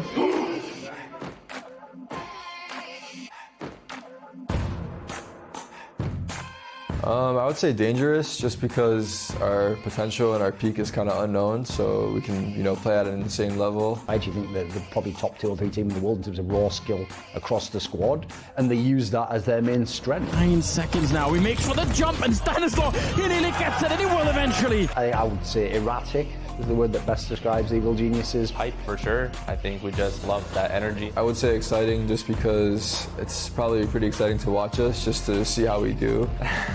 Who knows, if somebody wins a big round, then it might jump over the glass. He's now trying burst fire mixed in. He gets a headshot at the end. I think the most obvious player to look out for in EG is Breeze. He's just on another level right now, and he's constantly hitting shots, and he's always the danger man. He's always going ham, and he's always having sick games. But if he does well, that's almost always the barometer that the good EG is going to turn up and could maybe win the tournament. 10 seconds left, and he's going for the fight out in the open. Breeze will win it. I think we're definitely on course to reach that level that we reached last year, and we're hungry to reach it again. Top 4s on a consistent basis and reaching finals on a consistent basis. So for me, it's EG all the way. It's going blue all the way.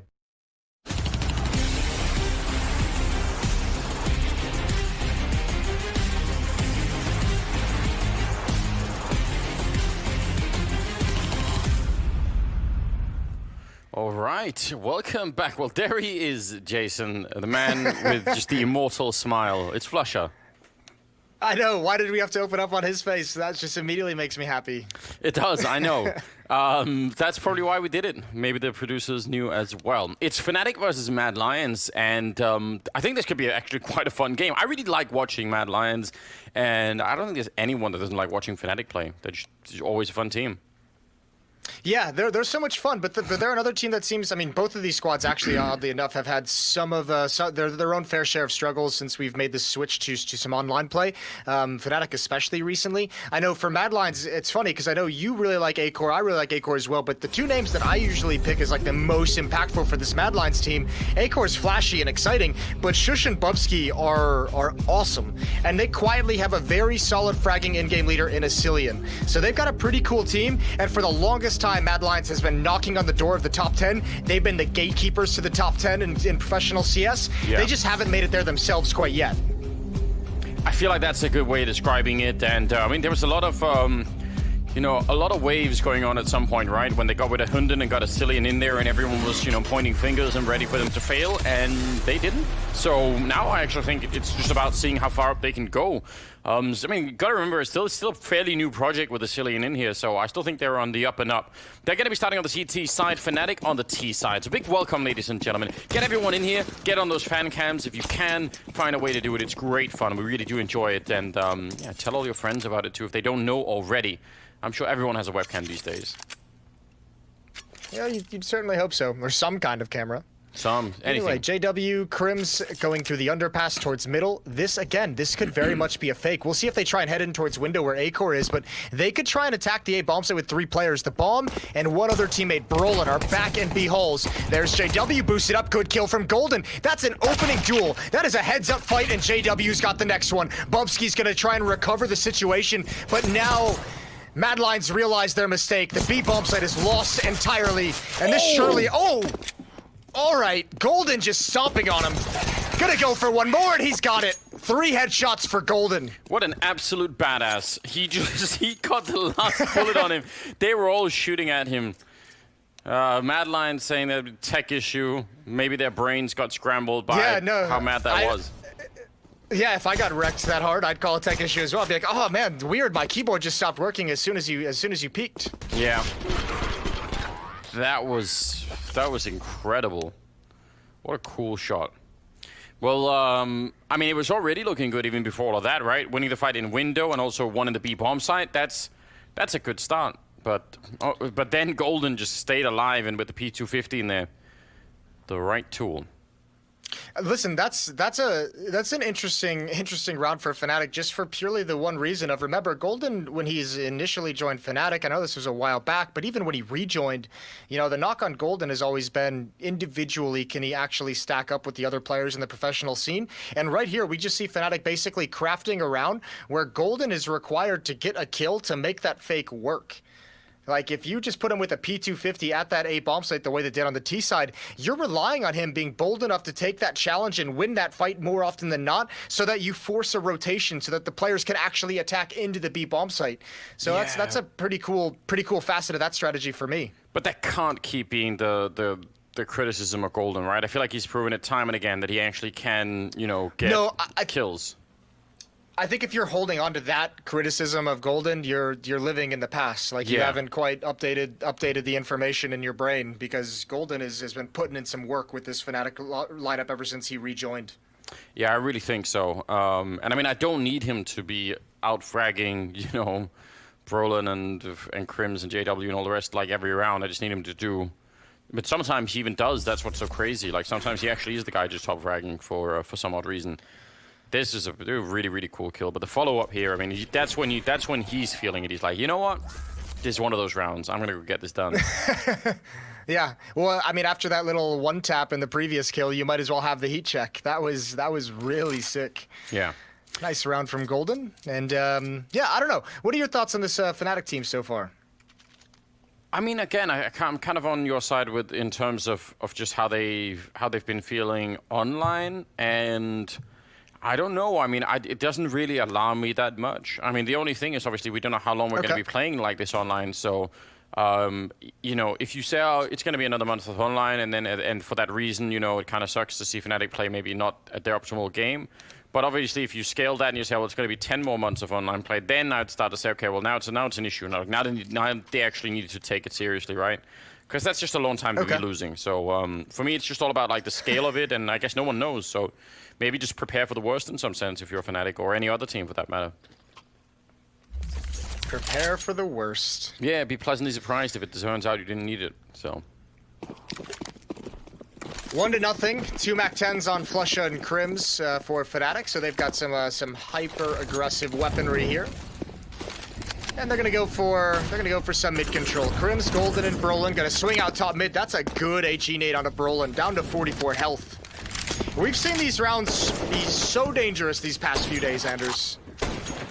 It doesn't take much, does it? I mean, again, one of those rogue scouts, or if you're a little bit slow and you get deagled slowly down, it can definitely spin out of control pretty quickly. So they managed to do some return damage, but there are 3 flashbangs in play that could be, you know, popped into middle for a bit of a crunch. Might be what they're attempting to do here, Mad Lions. That would certainly be interesting. Well, 2's on Acor. He's throwing one right now. Here comes the peek. They might be able to follow this up. Flusha gets a kill. Roy follows it up. Asilian peeking from Catwalk. It's hectic, but Roy's got 2 kills. Bomb is down in mid as well. This is so dangerous for Fnatic. They're going to relocate over to Winter Room and go for a follow-up peek. JW could sneak in though from the B-bomb side where he's jumped down. He could find a kill, and that would actually cause a huge distraction. He's just in time for it to get the kill on Asilian. That's going to be nice. And now the fight continues, but Roy will also continue. Another shot coming out from him, make it a triple in his favor. And now what do? That bomb, I mean, it's been picked up by Crims, but they're in a 2-on-3. Even if they have the health, this is such a risky round. It's all on JW. The spacing of Roy and Acor has to be perfect. There's the glimpse. JW doesn't get the kill. Oh, and he's so aggressive. He finds one. Crims with another, and he's got in a 1-on-1. Bomb is going to get planted inside the site. Crims with an Acor with the Galil. Yep, but let's see what he could do. All he needs is a strong headshot to begin with, and he can't find it. Crims will take him down. That is close. A little bit of a wake-up call for Fnatic. That was nearly Mad Lions completely turning the game around. He got the dink as well. Yeah. He got the dink onto Crims, just could not complete it. This is a very good eco round from Roy. 2 kills here to follow up, and you can see the flashbangs being bombed over mid that whole time. Acor was back at triple boxes, lobbing those over the wall. Really nice eco round for Mad Lions. Yeah, that was aggressive. Crims gets away with one there. Some deagles in play this round. This is another. Go on. Yeah, this is another round for mid control. Looks like for Mad Lions. Like they wanted to pounce. This time they just don't have the flashbangs or the scout. So it should be an easy cleanup for Fnatic. It's a bit of a weird flashbang that Golden ended up failing there. Almost grenading a teammate as well. So time to slow it down here, Fnatic. I mean, they've got it all. They've got them locked in behind the smokes. They should be winning this round no matter what. And JW, a lot of bullets in that Galil. He will clean it all up. That's good. I like that. I like that from JW. Yeah, good play. 6 kills on J-Dubs, 5 on Golden. They're going to lead the way for Fnatic at the moment. It's 3 kills on Roy and 2 for Acor. And he's got the op in hand. And this is perhaps one of the most exciting oppers we have in all of Counter-Strike. Not the best, not the most dominant, but the decisions he makes, Acor, is so much fun to watch. It is. It's you know, it almost feels like when you get to that point of the game where everyone else is like, I can't. It is too uncomfortable. You know, it's a really high risk. If I miss a shot, I'm dead. That's where Acor just wants to be at all times. Like, and then he finds those places and he just keeps pushing, which is it's that really world. nerve-wracking. And that world to live in as a Counter-Strike player has so much more success online than it does on LAN. So I mean, this might be a situation. You can even hear Maniac say on the desk, he's one of the players that seems to fade away under pressure. Well, sitting at home, there's no pressure. Good opening kill for JW. Even has information, knows there's one more in connector, and he's looking for a follow-up peek from elsewhere. Meanwhile, B bomb site is under attack for Fnatic, and they've got it. Yeah, Cillian needed to win. I mean, even 2 fights wouldn't have been enough, but it would have maybe brought a chance. I don't think they should go for this, Mad Lions. They're so far away. They have, you know, 3 right. Yeah, they're going to go back off. That's a good choice. Hard call to make, but at the same time, that wasn't even Asilian's fault. I think even if Asilian had got another kill, they probably still lose the round. That's, I don't know. That was just a great kill inside of B. I mean, the great time to hit B, basically, for Fnatic.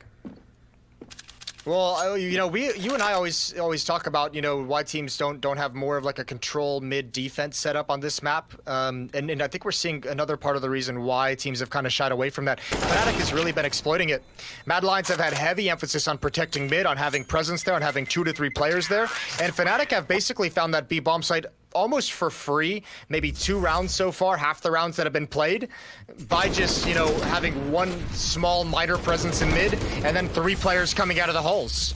So Mad Lions are going to have to be very careful about protecting the extremities of the map and not overemphasizing mid.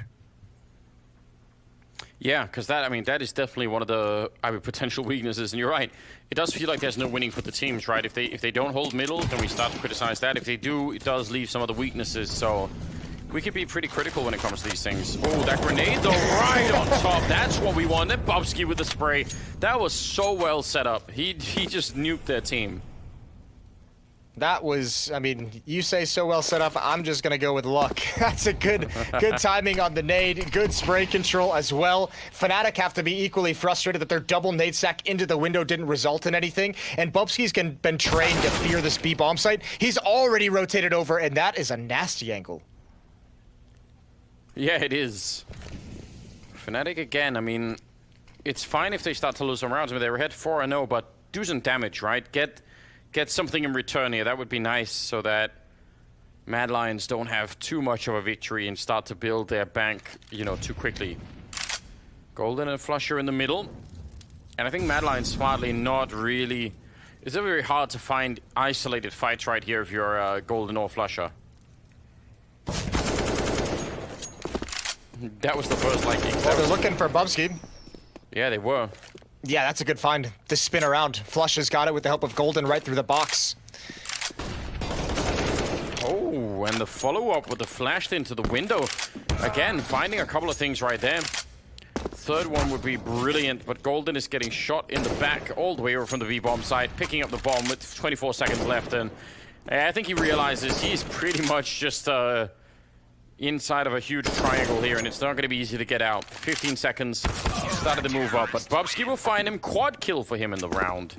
And I don't know, Fnatic making it at least a bit expensive, which I kind of appreciate. Yeah, nice attempt from Golden right at the end as well. Trying to take a risk to cross into the bomb site, trying to mask his drop down. But certainly that opening provided by Bubsky. 3 kills in the round. These 2 with the spam through the smoke, and we see players attempt that quite frequently. Very rarely do we see it result in a double kill in that fashion. Yeah, you're right. It does seem like a lot of grenades. I wonder if anyone has stats on it, how many are thrown and how many actually do anything up to that top mid corner there. There's Acor, not even afraid of still sticking around there, smoking off the underpass. He's got some teammates in connector, but yeah, he's kind of stuck for the minute. We'll see if he can find a way out. He can't. Crims will just take him down. Heads up play through the underpass. A pretty safe way for Crims to help clear out that angle, or maybe force Acor into a decision he didn't quite want to make. Fnatic is running out of nades down the stretch, though. 2 flashes, a Molotov, and a smoke, and Flush has got 14 health. So at least the aggression from Acor has flushed out a lot of that, and every smoke counts. So Golden better use this for something. Bomb is still way, way far back at the entrance to the B tunnels. JW sneaking in like that. Wants that smoke to fade, but somehow Roy is able to see him just a bit earlier. And that's a big giveaway. No chance for a reply there for Golden. He's going to go down to Bubsky, who was just in the window for a second. Crims hoping to see someone over him. And that smoke fades. I think he might have the edge against Asilian, but that still might not be enough. This is a 2-on-4, and no, it goes the other way. Asilian will take him down, and now Mad Lions are really swinging back in this game in a big way. Fnatic are also out of money. Oh yeah, they're starting to heat up now. Yeah, they're going to be dead broke after this. Flusher with exactly $0. Same with JW and Golden.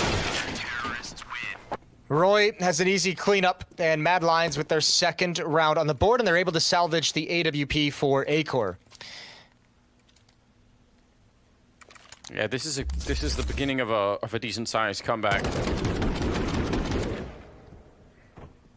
It's not even the fact that they've just won the 2 rounds. The fact that, you know, they save how many, 3 rifles in the first one they win, 4 rifles in this round for Mad Lions. So, you know, that's going to give them some money to work with. And then Fnatic also running out of money and not getting the bomb plants. So a couple of different swings there going in favor of Mad Lions.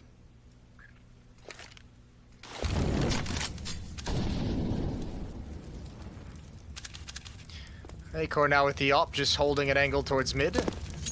Risky play. Oh my lord. This is what we're talking about. When the decisions that Acor makes are just, they don't really register in a whole lot of other people's brains. Maybe JW is here. Maybe he's like, they have a kinship of the way that they try and play the game.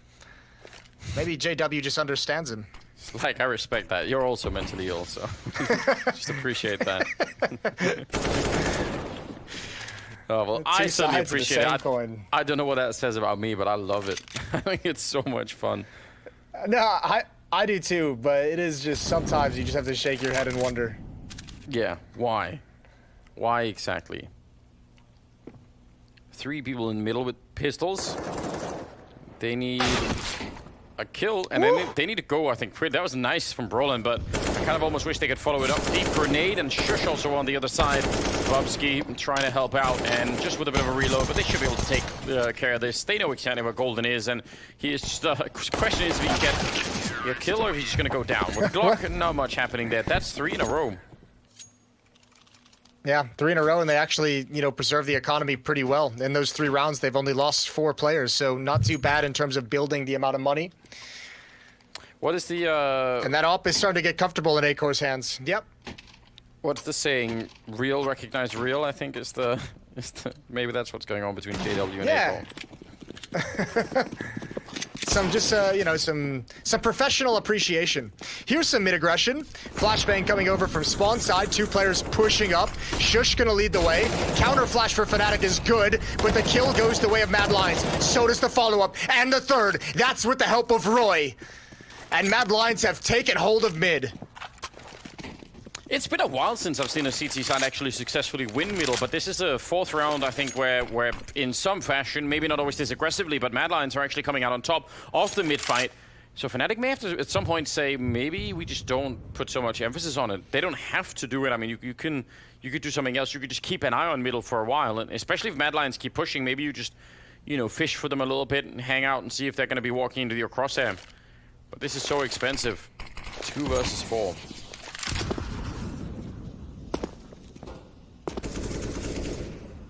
Any kills they can get would be helpful. If they can crack their way to the B bomb site, that'd be huge, but I don't think there's a possibility. You even have Roy up in the B hulls. He's an insurance policy. Although if anyone was going to sniff that out, it would be Flusha. For the moment, he's just causing a distraction. The main goal is the A bomb site where the defense is passive. JW, he wanted the knife. You could tell he was getting close up for that. But now they found an opening. 1 player in spawn, it's Acor, and JW knows his position. Yeah, he does. Want to make sure you don't give this one up. Shot comes through. He's not really fallen back yet. He's stuck in this corner, and they know he's still going to pick up the kill on Flusher, and that's really big news. That could have been a 2-on-2 and very, very awkward indeed. Now instead, I think everyone is close enough by that JW can't make it work, and Mad Lions will win the round, but that actually was more scary than it looked for a minute. Yeah, I felt like Acor didn't get the information, because remember, Mad Lions heard 1 pressuring Catwalk towards the B bomb site. That was Flusha, and then JW gets the kill in jungle. It feels like Acor should have had the information of where both players were, but Acor kept looking in other directions. Regardless, he gets the kills anyways. It was just a bit interesting watching his decisions.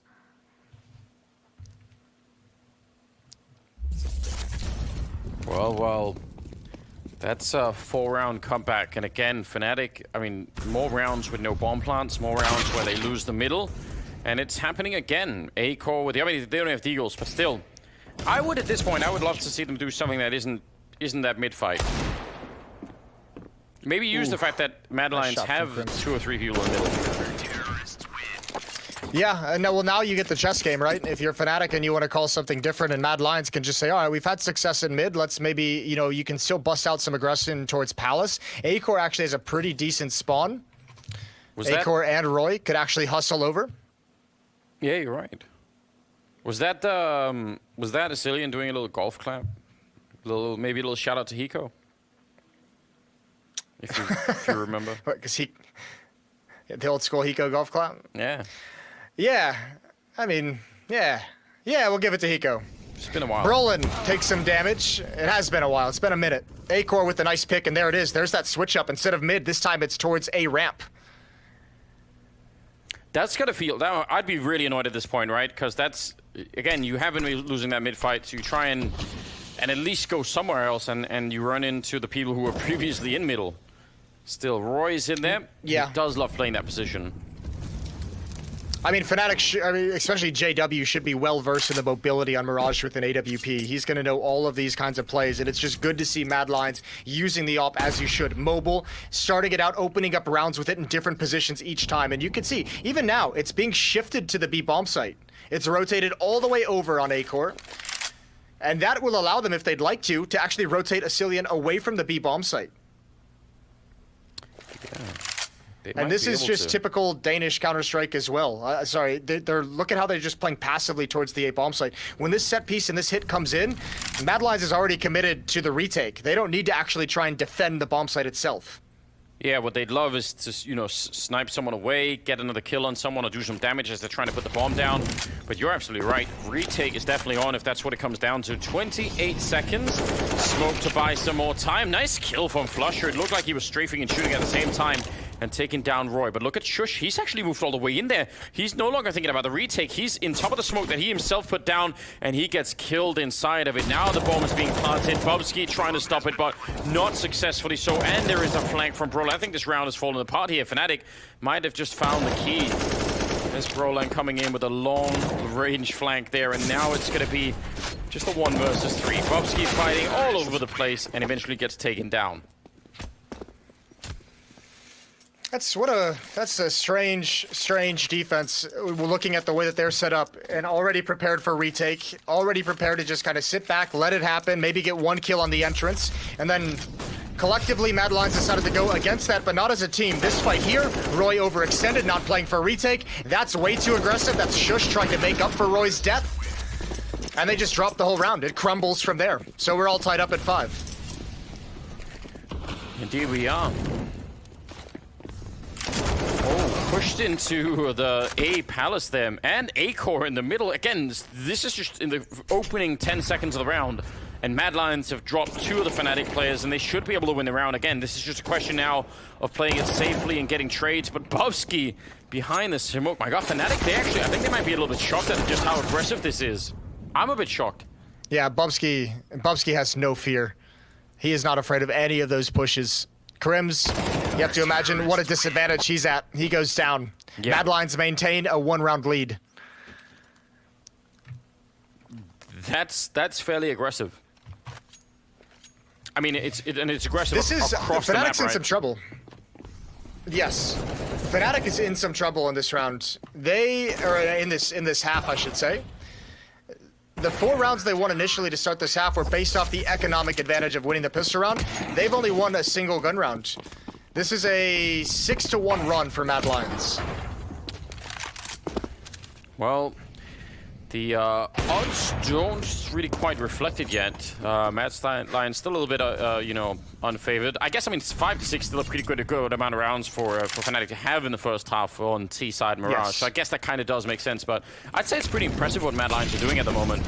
Maybe it'll change later on. Oh no! Oh no! That grenade right on top. More Molotovs that they rain into. Bubsky having a great time over here at the B bomb side. He'll get the triple kill, and they win the round in just a really short time. That might be the most impressively coordinated defense at the B bomb site I've seen in a long time. There was no chance for success for Fnatic. They had a Molotov drop on them in the halls. They had 2 nades drop on them in the halls, and they had a Molotov on the ground when they jumped out of the window eventually. There was no chance for success there. Oh, let's go! Wow. We've got Danish fans. Some guy with a UK flag as well. Some of them, I think, painted the Danish flag themselves. There's a lot to handle. Did she say yeah the boys? She might have been doing that. I'm not gonna lie, I couldn't hear. Isn't that an Australian thing? We've got painted flags, we've got a British flag, we've got Australian chants. Yeah. I mean, we'll just take it all at this point in time. Those people looked crazy, but it was the right kind of crazy. Much appreciate the fan cams. Keep it coming, guys. Definitely, you know, it'll really help us out. Great source of entertainment. No one has painted their faces yet, have they? With you know, the colors of the flags. That must be the next level. Yeah, not quite yet. It's relatively easy to do with the Danish flag as well. That'd be a simple feat. Yeah. Here we go. Krim's gonna lead the way with the Deagle. Shush up on the balcony, can turn around whenever he wants, but he's careful. They could be coming in from Palace. First kill for Roy. They know where everyone is, and Fnatic trying to cross the line, but it's just not there. It's just not available to him. Even, oh, I take it back. Golden has opened it right up. Those kills all came in from Fnatic after essentially Mad Lions had stopped the whole push and the round was pretty much done, and then suddenly a bunch of kills and another one! Golden! What? Taking down Bobsky. He walked right into the Deagle. I can't really believe it. No bomb plant yet. JW repositioning and Asilian right on top. Golden, he seems to know, and he will take him down. What a play! An ace from Golden! That's a 2-on-5 with nowhere to go. I cannot believe Golden just pulled that off. That is just so ridiculous, isn't it? Unbelievable. And what's even crazier about it is JW was wrapping back around to Palace. Golden was all on his own at that last kill. He was completely abandoned and isolated. Holy hell, what a huge victory. What an incredible effort. And finally, JW comes out on top of Acor in the alt battle. Nice kill there from Shush, but he couldn't really fall back. He knew that he was going to be in so much trouble. Now trying to recover it is Roy. He'll get a kill, back to checking middle, but he's very, very exposed out here. Yeah, he needs to either fall back or get some backup in here. Someone could maybe flash him in for a fight if he really wanted to, but it's a 3-on-3 right now, and it's going to be a quick bomb plant coming through from the Fnatic team. Man, Mad Lions need to win these last 2 rounds. I think Fnatic have already done a very, very good job in this first half. It's just classic Fnatic. Just a miraculous victory from Golden in the previous round, and it seems to energize all of them. This round is convincing that they take the A-bomb site. JW getting that up situated in Palace. He's going to have a very deep angle. It's going to be hard to cross. Smoke comes in, Molotov comes in, Flusha and Golden. One goes down, one gets a kill, and Flush is still inside the site. There's JW from above, and he's even got a Molotov. And he's going to throw it down right in front and then goes for it. Oh, man, he would have had him no matter what. And then we've got some tricks coming up, styling on him even after he's dead. 7-7.